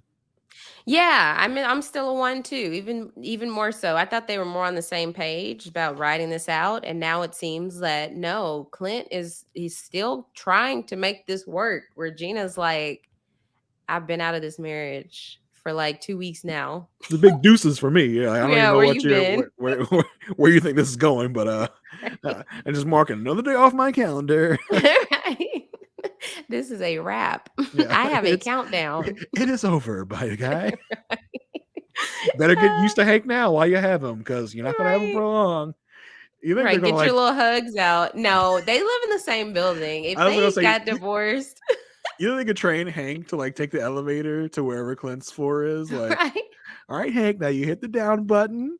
And you go in the elevator, you hit 22, you go to Daddy's apartment, and you're gonna train him how to get to Clint's apartment. And probably Gina will have to go up there and get Hank eventually, because Hank would never come home. Hank would be like, I'm chilling here. I'm good. I haven't seen Hank since decision day. Yeah. If Mom comes, I'm not here. Right. I ran away. This is basically kind of like what Mitch and Kirsten. Yeah. This is kind of what Kirsten thought that she was gonna get with Mitch. Yeah, Mitch hated Luna the whole time. Yeah, he was like, oh, okay, I'm glad this is over. Where I could genuinely see Clint hanging with Hank after this. They'll definitely be acting like divorced parents with a child, like having to split custody. I'm here to pick up Hank. Is he ready? Then Gina decides to move, and he's like, he actually sheds a tear. He's Yeah, like, it's like, when am I going to no. get to see Hank? Ah, I get all Hank right. every other weekend. You know that. Right. Okay, which couple do you want to go to next? Let's hit Chris and Nicole. We start out the episode with Chris, Nicole, and Nicole's dad, Mark, going to goat yoga. We find out that Nicole and her dad have actually done this together a lot, and they love to do it together. They started it during a stressful time, and it made them have a stronger and better relationship. And it shows that spending more time with Chris in this way will make Mark, Nicole's dad, more supportive of the marriage. They have their little goat yoga session, goats hopping all over them, and uh, I feel like that would hurt my back if those goats were jumping all up and down my back. Have you done goat yoga, Asia? I haven't. No, I did talk about it after we covered season 13 of Married at First Sight, because they did it in Houston. So I was like, oh, there's a place in Houston that I could go to. But no, I haven't done goat yoga. Plenty of regular yoga. But I did notice that this place was called Shenanigoats. Really cute name, not gonna lie. Yeah. I mean, as cute as names go, it's pretty darn cute. So they have their little class with the goats. After class, they hang around with the goats, as the goats are just all over them, and they're all over the goats. Chris asks, when did Nicole and her dad start doing this? Nicole says she introduced her dad to it, and actually, her dad ended up being an instructor at her college, where he was instructing the rugby players on how to do yoga. I was like, oh my He got gosh, really into it. he got into it. Chris asked Mark about how Nicole has developed over the years, and Mark says, her and me and her mom got divorced when she was very young. And as she grew up and she became 18, she grew very distant. She would talk back. She would ditch me when she was supposed to visit me. Having that, it felt like he could go on for 10 minutes about how awful Nicole was when she was He's like, do you want, I literally, I could keep going. He's like, Dad, snap out of it. We're having another conversation. Oh Right. yeah, I'm sorry. She was mean, miserable, a real jerk. She didn't give me anything for my birthday. It's like, dang. All right, stay on task. Give just the top 3. Yeah. He says, yeah, but despite all that, she's really grown, as a person, throughout the years. Chris says, well, what do you think the biggest change in her life was? Mark says, well, right now is the biggest change in her life. Nicole says, Dad, have you ever seen me this happy? It's like, I wouldn't say happy. I'd say you're content. But from contentness, you have been happy. He says he's really happy where they are right now. He's happy for them. In a confessional, Mark, Nicole's dad, does say, as time goes on, and he put as her husband, he puts the air quotes on husband and relationship. He says, as time goes on, these air quotes will fade, but we'll have to see what happens. Mark does tell Chris, this is now you can call me Dad. I was like, this is a big step. Chris says, oh, wow, I thought we were going to have to go through the whole process, you said, before I could get there. He's like, well, I see how, you're concerned about her. She's concerned about you. I see everything going so well. So you have, already earned it. And hey, big step from Mark, who was very suspicious, was one of the people calling the significant other of their child a serial killer. So we have come a long way since the wedding. Steps in the right direction, yes. Yeah. So Chris and Nicole meet with Dr. Pepper. We get the gold star from Dr. Pepper. She's like, you guys have been doing really well. Today is going to be about building trust and vulnerability. So Nicole, not one to even be prompted, kind of just launches into it. She's like, I've really noticed that my past relationships have actually really affected me more than I thought. Because those relationships made me less vulnerable, because for me, in those relationships, being vulnerable meant I was weak.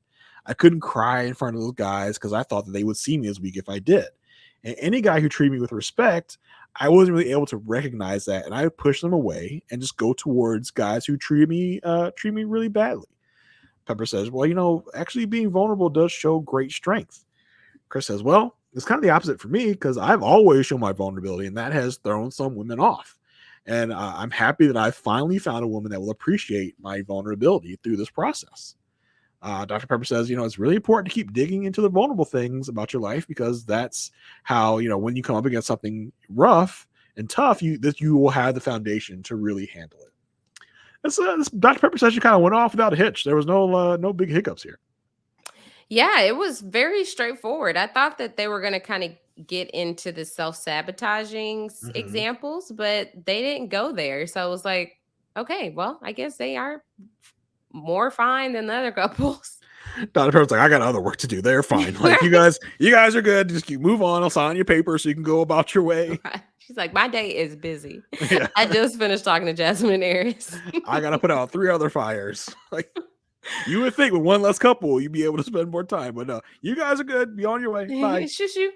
Yeah, get out.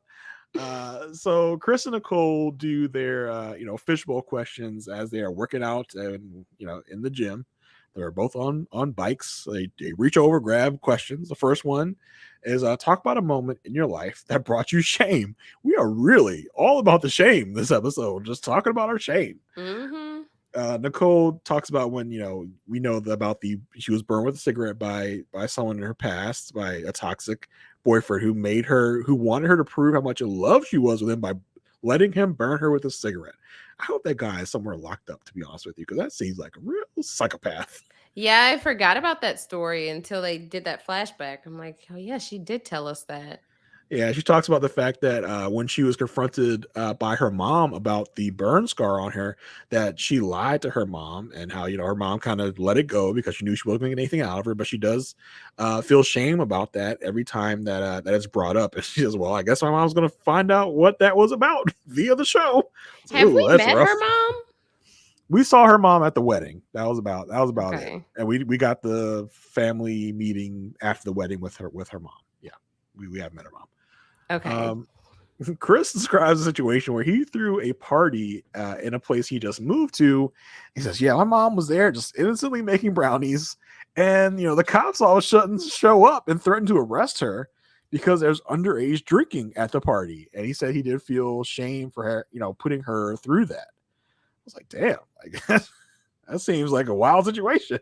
I know. I was like, and he hasn't, and he said his mom almost got thrown in jail, and thrown in jail. That was a strong piece of that story. Mm-hmm. But I was thinking, got threatened with jail, right? So yeah, I was like, he thought of this so quick. I was like, this really was like something that he felt, because like throwing a party and then it getting busted, maybe that doesn't like stand out to you in your 30s, Mm-hmm. But for him, I was like, oh, this probably was a really big deal, because he felt like it was his fault. Well, I mean, I would imagine if cops come and shut down your party and they find alcohol being served to minors, I don't know how old people work. I mean, he did describe it as he moved into his own place and mom was there baking brownies. It's like, You're right. It's an odd scene, but okay. And mom, Maybe, I don't know. Mom's around passing out vodka. I don't know. I don't know what. I mean, maybe it was like a college situation. That's the only thing I could think of. Possibly. Under 21. Yeah. In your own place. So yeah, Nicole says, well, we do have in common that we want our moms to be proud of us. So that's something. Next question is about your biggest insecurity. He says that for him, it is his past relationship stuff and the things that made him wonder in his past relationships if he was a lovable person and if he's worthy of love. And he, makes him wonder why anyone didn't want to stay with him. She says, oh, sweetie, you are definitely worthy of love. I want to be with you, and you were just giving your love to the wrong girls. In a confessional, she says again that, same thing, he's worthy of love, and she wants to make sure that she keeps telling him that to make him see how worthy he is. Next question is, what worries you the most at this moment? She says she's worried that, they're in this happy bubble right now, and one day it's just going to burst. She's afraid, she's feeling so happy, and there's a part of her brain saying that she doesn't deserve it, and she's going to do something to make her not deserve it soon. And she's scared to lean into the happiness, and that fear is rooted in her past. And she's worried that one day she's going to wake up, the bubble's going to burst, and they won't be happy anymore. It's like she's just going to one day tell him off, and then, oh, what did I just do? She's going to wake up, say, you know what, it's over. And she's just going to ruin everything. Like why? Just cause. Because I'm a self-sabotager and I want to sabotage This is what myself. I do. Yeah, get out. Maybe she's gonna have a dream or something that he like cheats on her. It's like she's like, all right, get out of here. Right. They're both so well, her specifically in the situation is so afraid of doing something that is going to, and I know this is definitely rooted in past situations, but y'all are happy. Be happy. There's definitely a sense of both of them walking on eggshells, maybe when they don't even need to Yeah. be. Like they're just they're preemptively walking on eggshells. Like nothing has happened to make them think they need to, but you know, maybe the thing that's happened is their past relationships that made them think they need to keep walking on eggshells, or else something's gonna go terribly wrong. It's like one day you're Here we walking go. outside. Get ready, everybody. Here it comes. Here it comes. Get the graphic ready. One day you're walking outside, right? No umbrella in sight, and then it just torrential downpour starts raining, right? And you're like, oh my gosh, I didn't expect this to happen.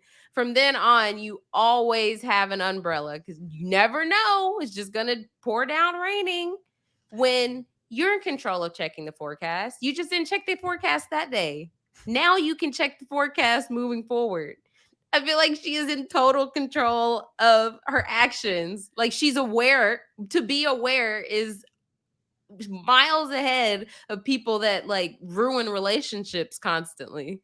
That was a good one, Asia. I'll give you a check mark for that metaphor. Thank you. And it's almost like she's carrying a big beach umbrella that is very uncomfortable Yeah. to keep holding. Right. But she's determined to keep hold of that beach umbrella no matter what. Someone will put a weather app in her face. Is this going to be sunshiny bright today? 70 degrees, no clouds in sight. She's like, nope, just in case. Hang on to this. This is big old beach umbrella. Doesn't fit in anything. Yeah. Takes up her whole back seat. Sorry, y'all. I can only take one in my passenger side because that umbrella. Not that umbrella that I need to keep open for some reason at all times. Puts out the sunroof of her car. Like, yep. Always keep me protected. Yes, it's just like yes, no reason for them to be doing what they're or like moving how they're moving. You never be too prepared. Gotta always keep that beach umbrella with you. Right. In case it rains. I just hope they don't get in their own way. I mean, listen, we're gonna talk about the preview, but interesting stuff in the preview. Yeah. So yeah, that was Kirsten and Nicole. They had probably the shortest amount of screen time this week. Mm-hmm. I mean, honestly, kind of because it seems like everything's going fine except for the bouts of doubt that creep into Nicole at all times. So we'll see how that works out for them. As of now, though, what is your rating for them for this week? I'm gonna keep my 5. Yeah, I see no reason not to keep it at a 5. So that's what I'm gonna do. It's gonna stay at 5, and hopefully it stays at 5 all season. Listen, we're going places here. Like we have a couple out of 4 for me and a 5. So we're getting better. We're improving this season. What is this? Well, hold your horses because we're about to. Yeah, we're about to go in the gutter. Tell us where we're going, Aysha, for our next couple. So we're gonna go ahead and we're gonna talk about our last couple since we don't have Dom and Mac to talk about, but clearly they are in our previews. So we will at some point, maybe not together, but we will be saying their names in a future podcast. Yeah, Mac is there. I didn't see Dom in that preview. Well, we've already gotten our Dom that they tried to tuck away. That's true. So let's go ahead and talk about Jasmine and Airiss. Oh, poor Jasmine. That's really all I've got to say. Let's go ahead and rate them. Quick segment for them this week. Right. You know the deal, y'all. Some more are the same. Kind of. Right. There's a little difference this week, I think. A little bit. Things are shifting. Mm-hmm. So there we got one of those little clips, those like transition scenes where they're in their kitchen and he's like, wow, those are some beautiful flowers. Who got them for you? She's like, you. Now, so you do have these fun moments. So I'm just like, why can't we have more of the fun time? I mean, I just think he is, which hurts us in these fun moments. We're just like, this could be so good, but you are just a jerk, Airiss. Right. So then it was time for Dr. Pepper's visit. So before she came in, Airiss said, like, anytime the experts can help, I'm here for it. He We, tells her, I we feel remember like, his cry for help last week. right, help. If y'all been on TikTok, I put that out there. Our comments from last week. But he tells Jasmine, he's like, I just feel like women solve a lot of the world's problems anyway. Besides Eve, all the women after Eve did great things. Besides Eve, who ruined civilization. I was like, damn, okay. I was like, oh gosh, leave it to Airiss. So when Dr. Pepper walks in, or when they walk in at Dr. Pepper, because it doesn't seem like they're in their apartment. They're No, somewhere I think else. everyone met Dr. Pepper at what seems like probably the community room in their apartment complex, I think. Well, My guess. no, I don't think Shaq and Kirsten because they had the cookies in their apartment. No, they brought her the cookies. Oh, I thought they brought them from the stove to the living room. No, I think they brought them from their apartment to the community room. Oh, yes. I do remember that. Okay. We brought you some cookies, as Kirsten said. Yeah. So Jasmine walks in. She's very happy. She has a huge smile on her face. I was like, that's notable because that's she's different. like, ready? I'm ready to just let it all out of you, Right. Dr. Pepper. Like, I'm ready. Yes. I've been holding back. I'm ready to just blurt it all out. I haven't seen an expert in 3 weeks. Right. Ready to tell y'all some stuff. Yes. She's like, I have been waiting for this. So Dr. Pepper says, like, her purpose here is to help them. And Dr. Pepper feels like she's getting the feeling that they haven't been progressing in the way that the experts have been wanting them to. Just getting a feeling. Just we've gotten reports, as I like to say. Something's telling me. Yeah. Not sure what. Maybe it's a vibe. So Dr. Pepper says, what would help them connect? And Jasmine says she's leaning on to Airiss to have those deeper conversations. Like, it did hurt with the attraction thing, and she feels like they've just been existing and they've been stagnant. And I mean, but she's like, well, now she's just gonna try to do a better job initiating that connection. I mean, because all Airiss can talk about is how much he's not attracted to her up until this point. Mm-hmm. When they try to get the conversation to go deep, he's like, yeah, blah blah blah. Like, but you do know the big issue is I'm not attracted to you. Like, every conversation seems to end with them. Mm-hmm. And he's like, but I'm a 12 to you, huh? Like, you're in love with me. You Oh can't get over me, huh? I loved After Party. This was not a big like after party, but one of the best like moments of After Party was when Jasmine was like, yeah, I mean, I'm attracted to him, but I'm not like running to like, make love with him. Like, it's not a situation like that. I'm not like desperate for him to have sex with me. Like, I was totally fine when he said he didn't want to until after this day. I was just fine with that. She basically said he ain't all that. Yeah, for real. Like, yeah, he's really pumping himself up, but I didn't say he was all that. I never heard that come out my mouth. She should have said he's probably in terms of like attraction. If I think like a 5 is my starting point for attraction, he's a 6.5, 7. You're saying for you or for Jasmine? For Jasmine. Okay, yeah. Whereas like he's off the charts. Girl can't get away from me. Girl can't. And so Dr. Pepper tells Jasmine, like, right now we're all focused on Jasmine. So Dr. Pepper tells Jasmine, share something now with Airiss that's deep. Do it now. Right. And so she says that she was like, how she mentors the girls to speak up for themselves. She realizes she hasn't been doing that herself. And Dr. Pepper's like, why haven't you? I'm gonna just, as you're describing, I'm just gonna do what Airiss did. Okay. So she said when she moved when she was younger, and she moved to a place where she didn't really fit in anymore. And so then when she came back to Nashville, she had to learn how to get that self-love back. And now being in this marriage, she realized, like, dang, I just started loving myself, and now the person I'm with don't even want me. For those listening on the audio, Jason is just sat back, no expression, just looking. That's what Airiss did. He's just like, Okay. I was like, did they freeze is my TV working? Like, is the right side of my screen okay? He blinked. It's not frozen. He's just like not doing anything. He's just sitting there, like no response at all. Just blank face, just like pulling Nicole. Are you awake? blink, Airiss, blink. You okay? He had no. My man went into a catatonic state as she was talking, just like right? just blank. She says she feels like she's in this marriage by herself. And she says, like, does he even really care if she does open up? This is the key, because this is where I feel like she is, where she's like, what's the point of me opening up when this man does not care? Through this whole thing, she started out calm, right? And then as she continues her thing, she gets ramped up. She's like, and then I gotta wonder, is he gonna care if I express this? Cut to Airiss, just nothing. I definitely care. Like, I care about you. Right. Nothing. No validation. He just sits there, says not a word.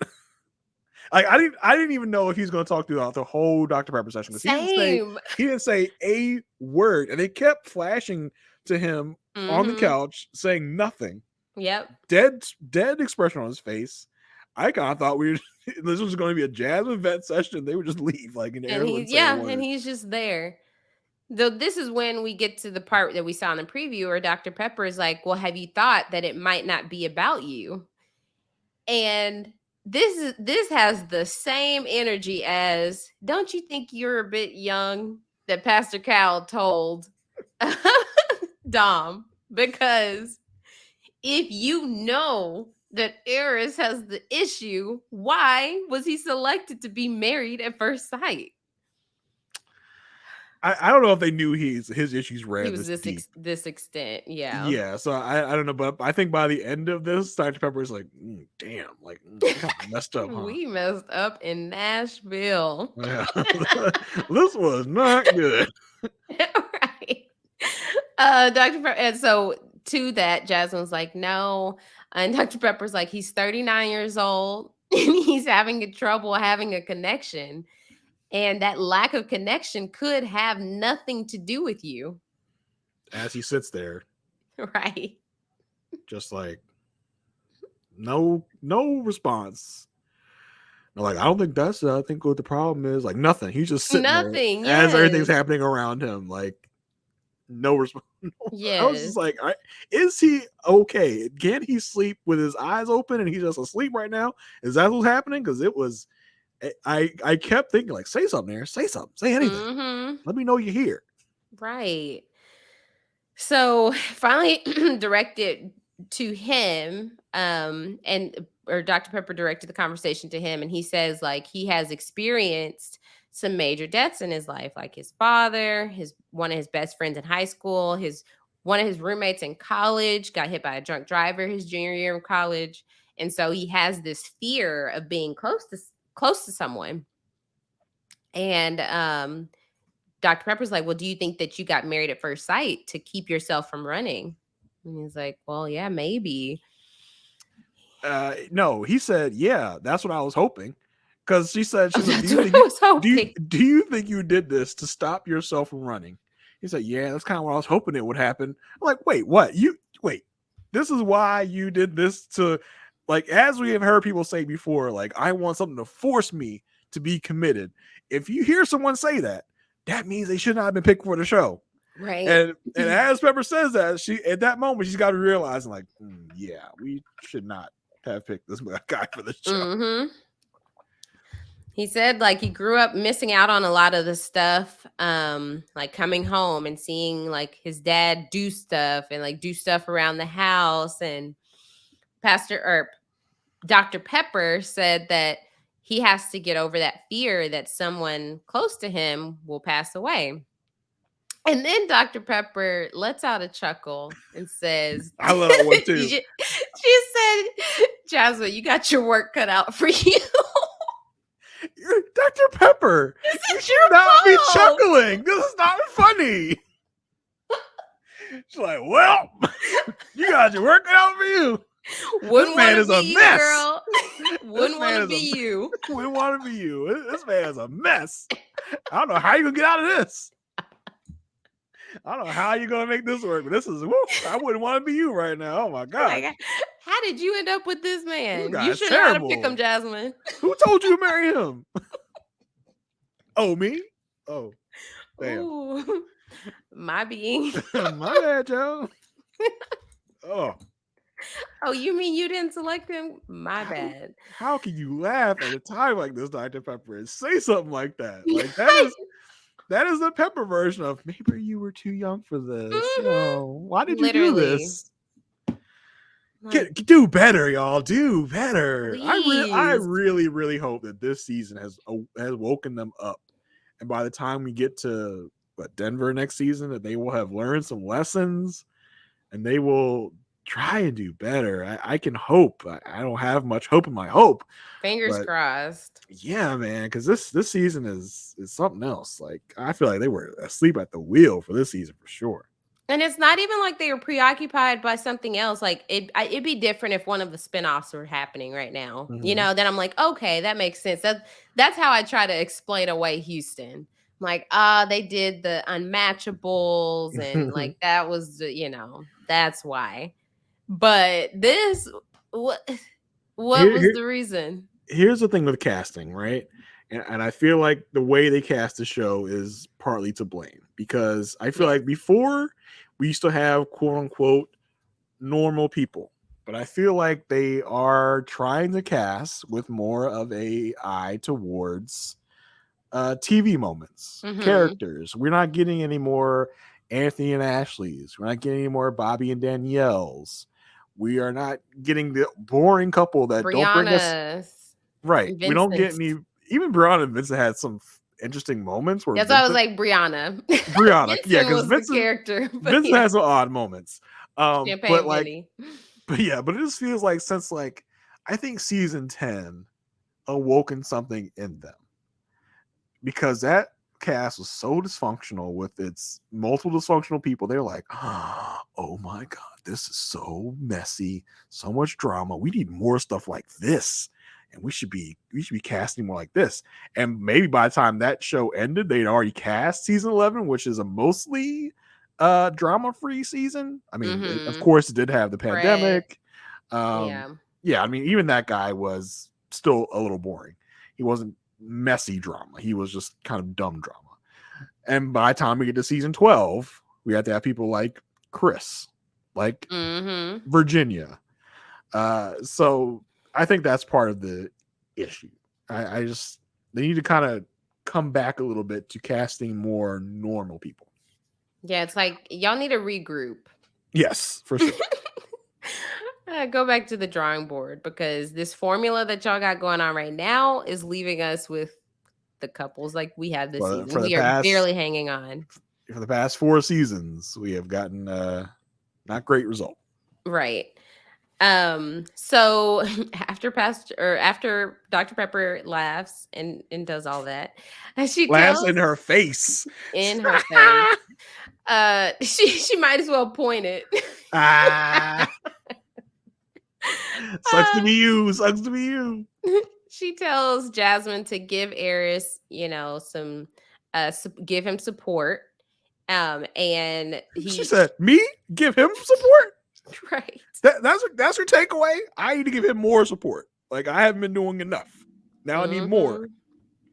And I found it interesting that in no time, Airiss, Mr. I'm not attracted to her, she's not my type, did not mention this whatsoever to Dr. Pepper. Kept that part of it out of it to Dr. Pepper, because it just kind of feels like Dr. Pepper's like a grown-up who you don't want to say this to, because then you get like shamed for it. He sure kept his mouth shut about that part of it now, didn't he? Right. He can't explain it away. And so, because I guess we'll get to that with his conversation with her mom later. Just like trying, he now that he's like, okay, I'm not attracted to her, I've told the world, now I'm going to focus on the fact that we don't have anything in common. Yeah. She's not a sneakerhead. She's not a sneakerhead. Right. Sir, you are 39 years old. He's like, I'm still a sneakerhead. Sneakerhead. So Dr. Pepper asked Jasmine to Swag. tell Dr. Pepper asked Jasmine to tell Airiss about her family. And so she explains like she's had the complete opposite experience that he's had. Like both of her parents were together and she feels like she was somewhat sheltered. Like her parents made her feel like life was amazing. And so because of that, she feels like she may not know how to communicate in her relationships because if she never saw her parents argue, and then if she did, or no, if they did argue, they would make up behind closed doors. So she never got to see like the full evolution of like, okay, here's conflict and this is how, you know, you come together after that. And I was like, this is relatable because I was raised the same way. Like my parents made us think that we were just balling. Like we never had to ask for anything, but that wasn't like our reality. But my parents never like exposed us to anything like financially or anything. It was just like, oh, we're growing up in like this bubble where everything is perfect. So then Aysha Welch never saw a struggle. Shocking, I know. Oh my goodness. So you could thank the listener of our podcast for that. Mama Welch. It was like this perception thing. It was my perception, and it may not have been the reality, but it was my perception. And then I just grew up and like tried to make it my reality. Stop trying to shame Mama Welch. Mama Welch did the best she could. Mama Welch did the best she could. What she had, Aysha. Don't talk about your mama that way. That was my Mama perception. Welch, I love you, Mama Welch. You did a great job with Aysha, okay? She is literally talked about that. Despite some things, you can call me Mama Welch, and I'll tell you about the things. Oh my gosh. Well, you did a great job, Mama Welch. Don't let Aysha say anything about your parenting. I love you, Mama Welch. Oh my gosh. Shame on you, Aysha. Shame on you. No, like you are putting out the wrong. Try and recover. Go ahead. Of what I'm saying. I'm saying both of my parents. Me? Right. Hello, me? I'm saying both of my parents were are and still are to this day educators. And so that's more of a problem with this country as a whole. But anyway, so my parents are both educators, but it was just like every Christmas, like me and my brother would get anything that we had asked for. So I was like, we are balling. Was my perception. We ain't get it, Aysha. You led a charmed life. We understand. Oh my gosh. At least act like you're understanding what I'm saying. Yeah, I mean, your issue is the same issue as Jasmine. Like, yes, you didn't understand, reality. Yeah, you understand reality. You understand tough times and how to get through them because you never had, quote unquote, tough times in certain ways. Exactly. So then, growing older, had to learn like some tough lessons and get through that. So Dr. Pepper tells Jasmine to, stand up for herself. And she tells Airiss to be open with Jasmine and try to get to know her more. Don't be the runner that he's been. And says that, y'all both wanted marriage because you wanted a serious connection. So dig deep and build that connection. I did like how Jasmine talked about how she mentors her girls. And she tells her girls to stand up for themselves and to be their own person. I just imagine like Jasmine at like a cheerleading like training. She's like, if man ever tells you that he doesn't find you attractive, you stand up for yourself. You say, no, I'm attractive. Like, and she's like trying to she's like putting her issues onto the girls. Yeah, I just imagine that. Like, what? Are you okay, Miss Jasmine? She's like, if you ever get married at first sight, they're like, if someone tries to recruit you for a reality TV show where you have to get married at first sight, don't do it. Don't do it. And then you're talking to a producer and they're making you tell all your feelings and he's not even feeling you. And he just sits there with no look on his face, with no response. Like, if you girls ever come up with that, like, be strong. Be strong. Oh my gosh. It's okay. I will say that would have been love yourself. That would have been the perfect opportunity for because I think it was missed or lost in translation when Jasmine was like talking about this and saying, and I, I get married, that the thing I always wanted, and my husband's not even feeling me. And for Dr. Pepper to say, "Oh, do you think it's not about you?" That would have been a perfect opportunity for her to say, yeah, it is about me. He has directly told me multiple times he's not attracted to me. Yeah, he may have his communication issues or issues opening up or whatever, but the other factor of this is he is not attracted to me. Listen, Dr. Pepper, one thing this man is not shy about is telling me that he is not attracted to me. Okay. Literally. That is one line of communication that stays open 24/7. Yeah, right. That's one thing I do know. Yeah. If I know nothing else, I know this man is not feeling me. Exactly. So that's their conversation with Dr. Pepper.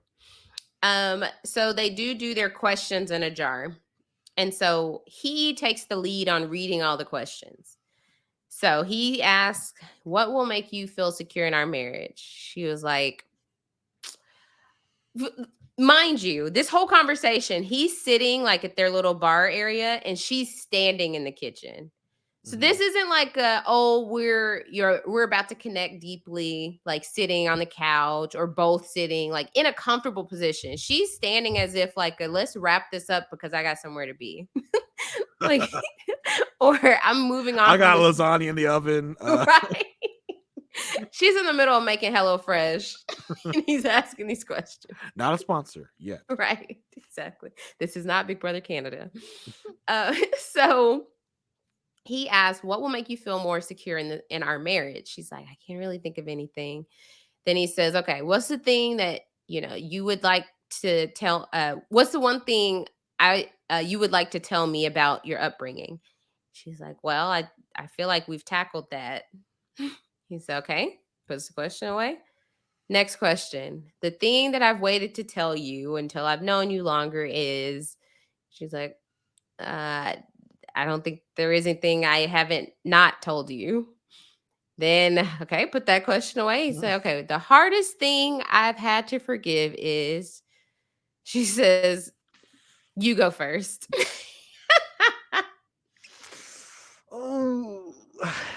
Hardest. She's literally like, hardest thing I've had to forgive. Oh my. She's really thinking about it. She's like, oh my gosh, I just don't. Hardest thing. Oh, I don't know. You go first.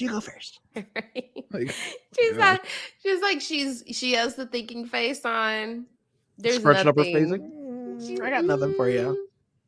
Because when you're truly thinking, when are you doing all that? Don't tip my tongue. I just can't get it. It's not coming. It's not coming. You're like Winnie the Pooh, like think.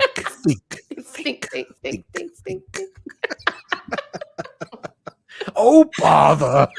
I can't think of anything I need to forgive. Oh, so you go first, Airiss.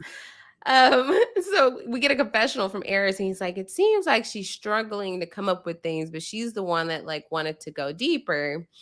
And so he says his friend, so the hardest thing he's had to find to forgive was his friend committing suicide, because at first, his first thought was like, how could he do this to his mom? How could he do this to his dad? Because he saw the way that his friend's parents reacted. And so for a while, he felt like he held a grudge. But then he realized, like, you never know what anybody is going through. And he finally got to a place of forgiving his friend who had passed away. And he says that even his friend's mom was at him and Jasmine's wedding.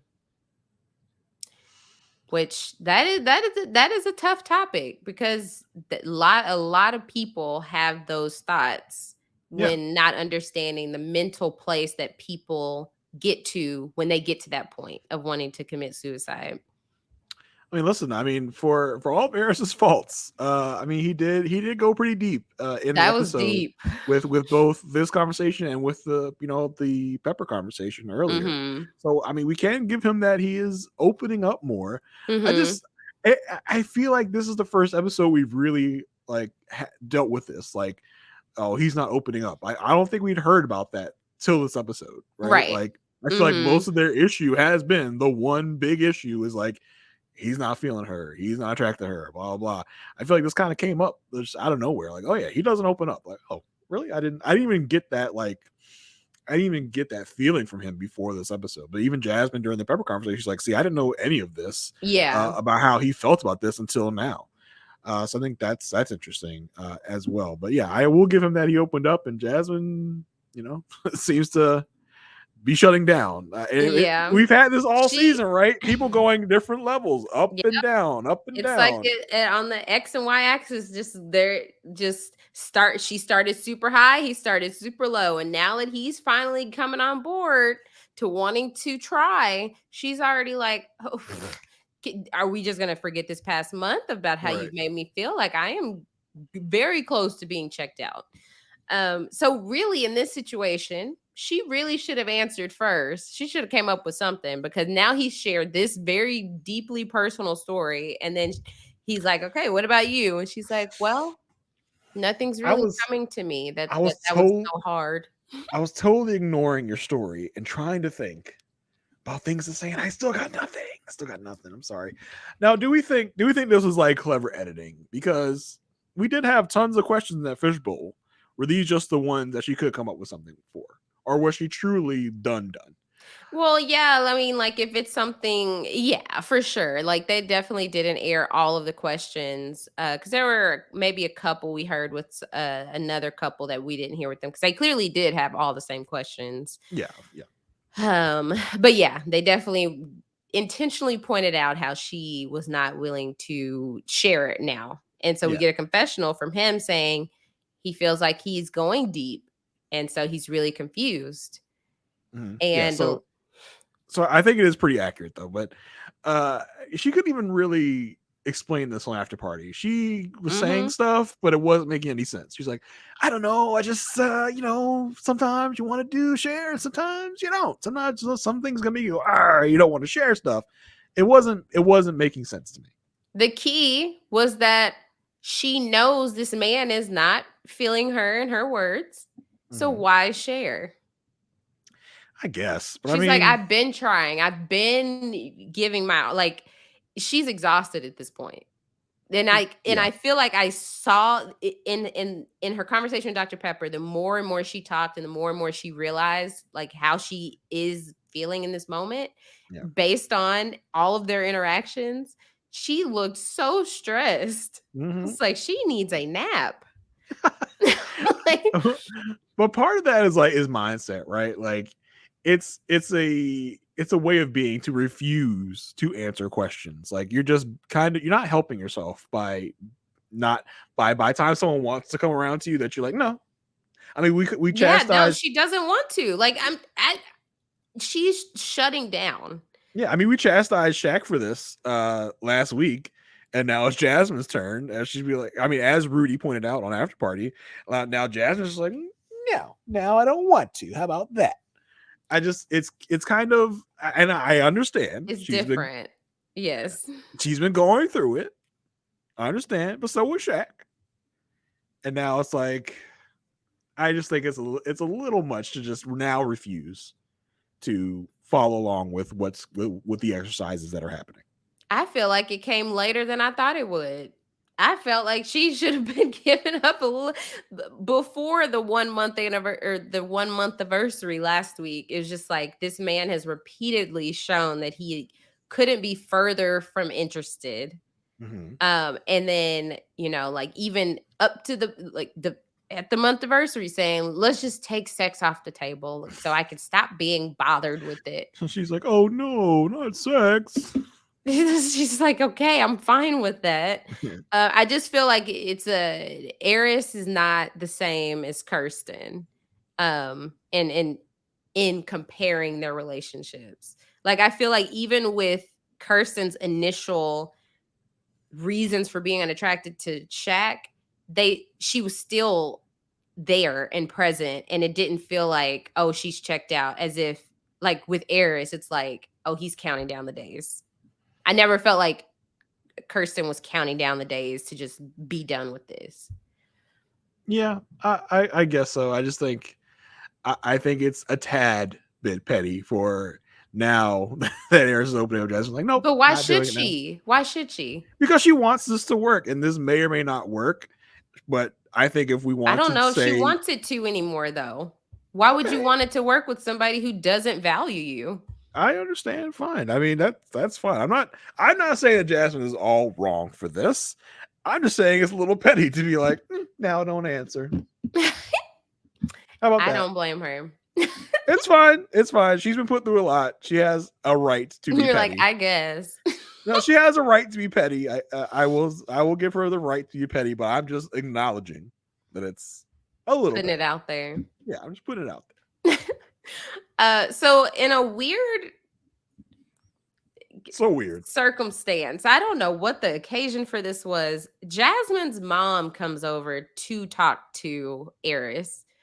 Why didn't we get an explanation for this? Like, it seemed like he just called her over there, like, hey, why don't you come over and have a chat for no reason without your daughter present? I was like, not like she was coming over to visit Jasmine. Jasmine wasn't there, so he, talked to her to hold it over. It's not like he said, I'm desperate for help, so I go to the one person that knows Jasmine's the best.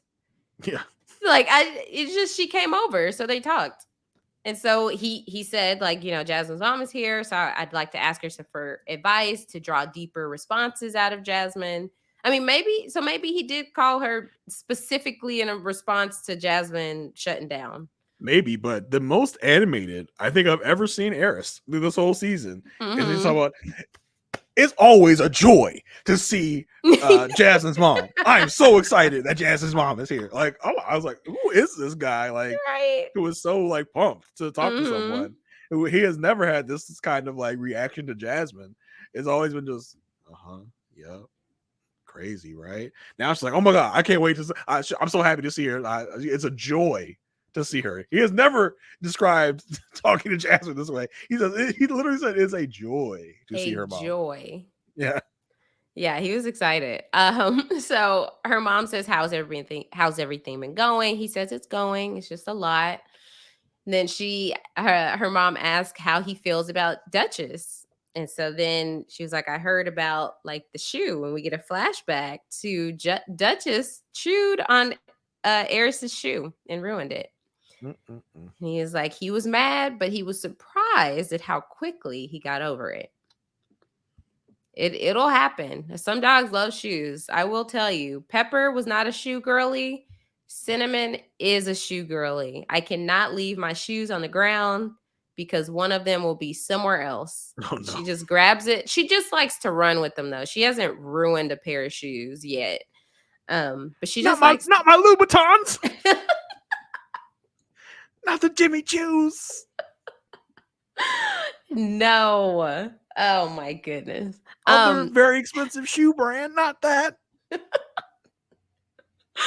Oh my goodness. So her mom asked, how's the relationship in general? He says he wants it to be better. He says she wants to get deep. Like, for example, if she were to ask him what's his favorite color, this is right out of the book of the Asia comparisons / metaphors. Right? He's like, for example, she would ask me my favorite color is blue because like it reminds me of this back in the day when I used to go to school. I used to get this blue thing, and he just have this whole justification for why he likes blue. Whereas her answer would just be pink. And so her mom says she gets it. Maybe he just has to pull it out of her. And that, usually if you feel like Jasmine's holding back, 9 out of 10 times she is. And her mom says, she did share with me that y'all are not going to have sex until after decision day.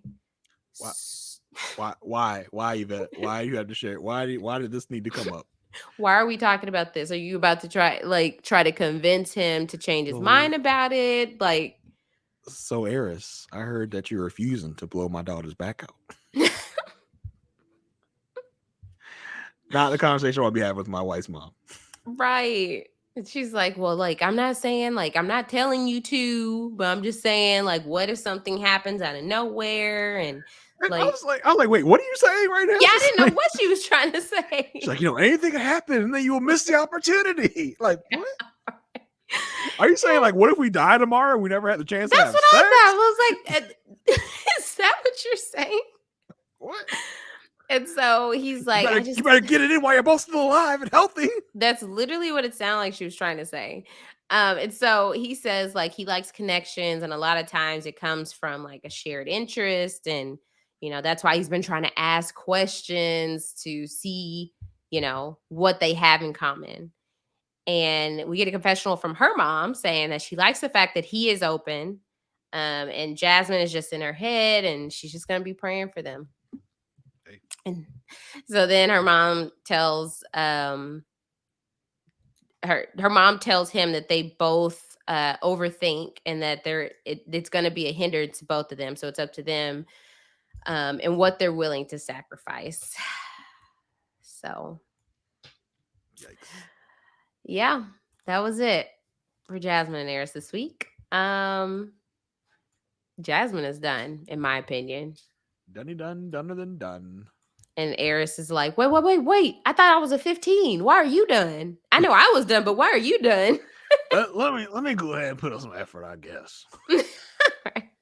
So I can at least say I did something. Deep conversations. Yeah. Let's do it. And he's like, no. Now you can't just come in here with deep conversations. Right. What happened to I'm not attracted? Let's go ahead and rate them. What are you thinking this week? Oh yeah, it's a 1. It's a rock bottom 1. Yeah, I agree. Rock bottom 1. I don't see them going up from here at all. So yeah, it's pretty straightforward. Let's get into that still to come. So walk us through it. Yeah, man. I mean, we at this point, if we've watched MAFS any amount of time, these types of previews, right? We get a bunch of fun stuff. We get the whole group partying and dancing together. Shaq is tying Kirsten up, like, oh, let me take control. Shaq telling the whole. I mean, listen, this preview spoiling as the show has been doing all season, just spoiling everything for us, left and right. Shaq tells the group, "We have consummated our marriage." And then shoots the Kirsten. She's like, I didn't, remember they put in here this episode, like, only me and Shaq will know if you consummate our marriage. Mm-hmm. And then he goes and blurts to everybody. And Kirsten's face is like, why would you tell them all that? Like, I thought that was between us. So maybe she wants to keep it private, and he decided to blurt it, whatever. We do get pulled a Zach from The Bachelor. Oh my gosh. We'll talk about that in upcoming what we got on our plugs later, y'all. But we went outside MAFS this week. We'll tell you about it later. We get a shot of Gina and Clint holding hands. And it kind of looks like they were forced to hold hands, like in a session by like Pastor Cal. Like, now hold her hand. Yeah. That's what it looked like. Clint talking about, well, we might have to order a sex chair from Amazon. And Gina says, well, maybe you already have one. He's like, damn, Gina. Not the damn Gina, Clint. Stop. Right. Airiss in a confessional with Jazz saying, things are trending in the right direction. Cal asks Chris, says, Chris, do you love her? Chris says, yeah. And she says she loves him too. So, I mean, this obviously, like, this is the moment where Cal's like, y'all are so scared to say you love each other. Like, do you love her? Yeah. Mm-hmm. Do you love him? Yeah. Like, that's obviously the moment where it comes out. Like, because they're both too chicken crap to say it. So he, as we talked about, Cal likes to bully people into doing things. So it looks like he did that to get the love word out of them. Mm-hmm. Just go ahead and spoiling the love thing. I mean, that's usually a pretty big moment. I'm like, are y'all just summing up the rest of the season because you're not going to drop the rest of the episodes? Why would we have to watch? Like, why even watch now? So as we all know, we get the good part first, and then we get the music, and the bad stuff starts happening. It comes mid like scene where Kirsten is talking to Shaq about a house or whatever. It looks like they may be at one of her open houses, maybe. Yeah. And she's like, well, you're gonna have to buy us a house. So he's like, I'm gonna have to buy a house. And that's when the music starts to go. We get a shot of Airiss dancing with apparently had some kind of, I guess, line dancing lesson, and Airiss is dancing with the instructor of the lesson. And Jasmine is very upset about that, and she's talking to the other girl. She's like, I just don't know if I have anything left to give this. We see Gina saying she didn't sign up to be married to a friend, as it looks like what I'm guessing is the retreat. Let's see. We get a guest shot from Dr. Pia asking about Yes. Nicole's sadness, and Nicole is going on again about she didn't realize that she had so many problems that she's crying with Chris. Kirsten, we get the shot where Kirsten tells Shaq, "I don't want you to feel like this," as they're laying in bed. We get the scene where we see Max saying, "Why slid into Gina's DMs?" And then we get this shot of Nicole talking to her dad on FaceTime. And he is asking her, "Why would you want to stay married to this loser?" And then Whoa. it seems like she is telling Chris, "Well, if you want to leave, you know where the door is," which I think that was some weird editing, Yeah. but whatever. Kirsten tells Shaq they're in this together, as we then cut to Shaq sitting on a car with Jasmine, telling her that she is beautiful inside and out. You heard that right. Shaq is telling Jasmine, not Kirsten, that she's beautiful inside and out. As they have this, what seems to be an intimate little scene. Well, honestly, looks like they went to another rec room or something. They went to an upgraded rec room because there's like a damaged car they're sitting on, and just like kind of this warehousey vibe. I don't know what they're doing. The only thing I think about this is that we also got Gil and Michaela having a lot of one-on-one scenes in the Where Are They Now from season 13. So like, I think this part, some of the stuff is the Where Are They Now special, like this with the Jasmine thing, the Mac talking about sliding in DMs. That I think is the Where Are They Now special. But I mean, that does really kind of tell me some things, I think, because why else would Shaq and Jasmine be together somewhere alone? Like, I think if they're not single, right? I don't think that would be happening if either one of them was in a in a marriage, right? Because then it would be just Jasmine talking to Kirsten, right? Yeah, she'd have no need to have a one-on-one with Shaq. As far as I know, Shaq and Jasmine have never said a word to each other. Like, yeah. Besides the after party, they were on together. Yeah, we had to. Like, how convenient. After this preview, we did have people going, "Was Jasmine looking at Shaq a certain way on after party?" So the preview has incepted people into thinking certain things, obviously. But yeah, it does not give me hope for Shaq and Kirsten and Jasmine and Airiss. We didn't have any hope for Jasmine and Airiss in the first place. Names all the couples left. Yeah, I mean, we joked last episode about them rearranging themselves into dates. That may be what the Where Are They Now special is. Like we're going to redo this season. Okay, yeah. New concept. We're gonna have Chris and Nicole are gonna host since they made it. Everyone else do a little swapperoo. And just see what do you have to lose? Listen, I wouldn't be mad at it. Okay, if the producers came on and said, "You know what, mea culpa, we messed up. Let's see how this works. Go ahead, go on dates, y'all. Go on dates with each other. See how you connect. See how you get along." And I checked, like, I was like, how is this like really, really, really clever editing? I checked like that scene with Kirsten and Jasmine. I said, is that really Kirsten? They're just trying to like hide it from us. And they gave us a shot of Jasmine somewhere. And it's not the same place Shaq was, but no, that was Jasmine. And that wide shot of the two of them, that was definitely Jasmine. So I'm like, yeah, that's real. That's for real. So that makes me wary for sure. Yeah. So MAFS, why are you trying to spoil us on the whole season? They don't want us to ever be surprised while watching the episode. Right. And I mean, we did get a lot of fake outs, what I think is fake outs about Chris and Nicole. I am very curious to see what the whole Mark FaceTime thing is about. Why would you want to stay married to this loser? I don't know how we're going to get there if it's not actually talking about Chris. Yeah, I want to say it felt like a Frankenbite because I didn't see the way that he said loser. I didn't see him say that. It's tough to see because he was on the FaceTime screen. The phone, yeah. But the part where like where the door is definitely was Frankenbited. Was definitely not didn't seem that moment because it was said in a shot that was focused on Chris's face and just Nicole's words. Yeah. So that could definitely be some clever editing. But yeah, it seems like it is gonna be a mess later, y'all. So please keep watching the show. Keep watching, please. Stay with us. Or just watch the podcast. We won't tell anyone. Right.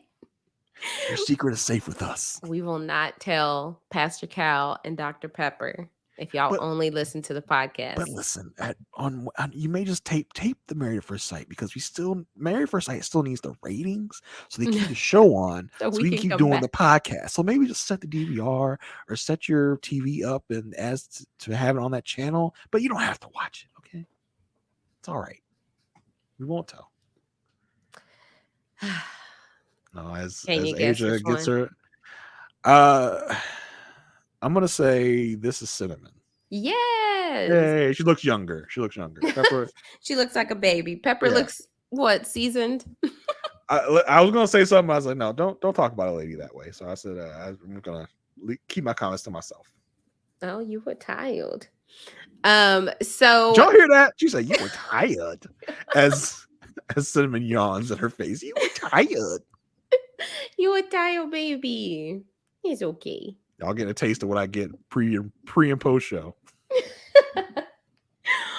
Well, thank y'all so much for sticking with us to talk about episode 12. Of course, we will be back to talk about episode 13 next week. Jason, where can people find you and what are you up to? You can find me on Twitter at JAYR1085. That's where you can find all of my fun stuff about things I'm into, things I'm talking about, things I'm getting ready to do, podcast wise. As far as podcasts, I will be wrapping up the Dear Edward coverage this week with Marissa Garza, as that season, maybe series, is coming to a close. Y'all, you can find me and Asia talking about The Bachelor this week. On the RHAP RHAPups, one of the hosts of that show, Haley, convinced us to watch an episode. Neither one of us have been keeping tabs on the season. Convinced us to just watch this week's episode and come on and talk about it. We did it.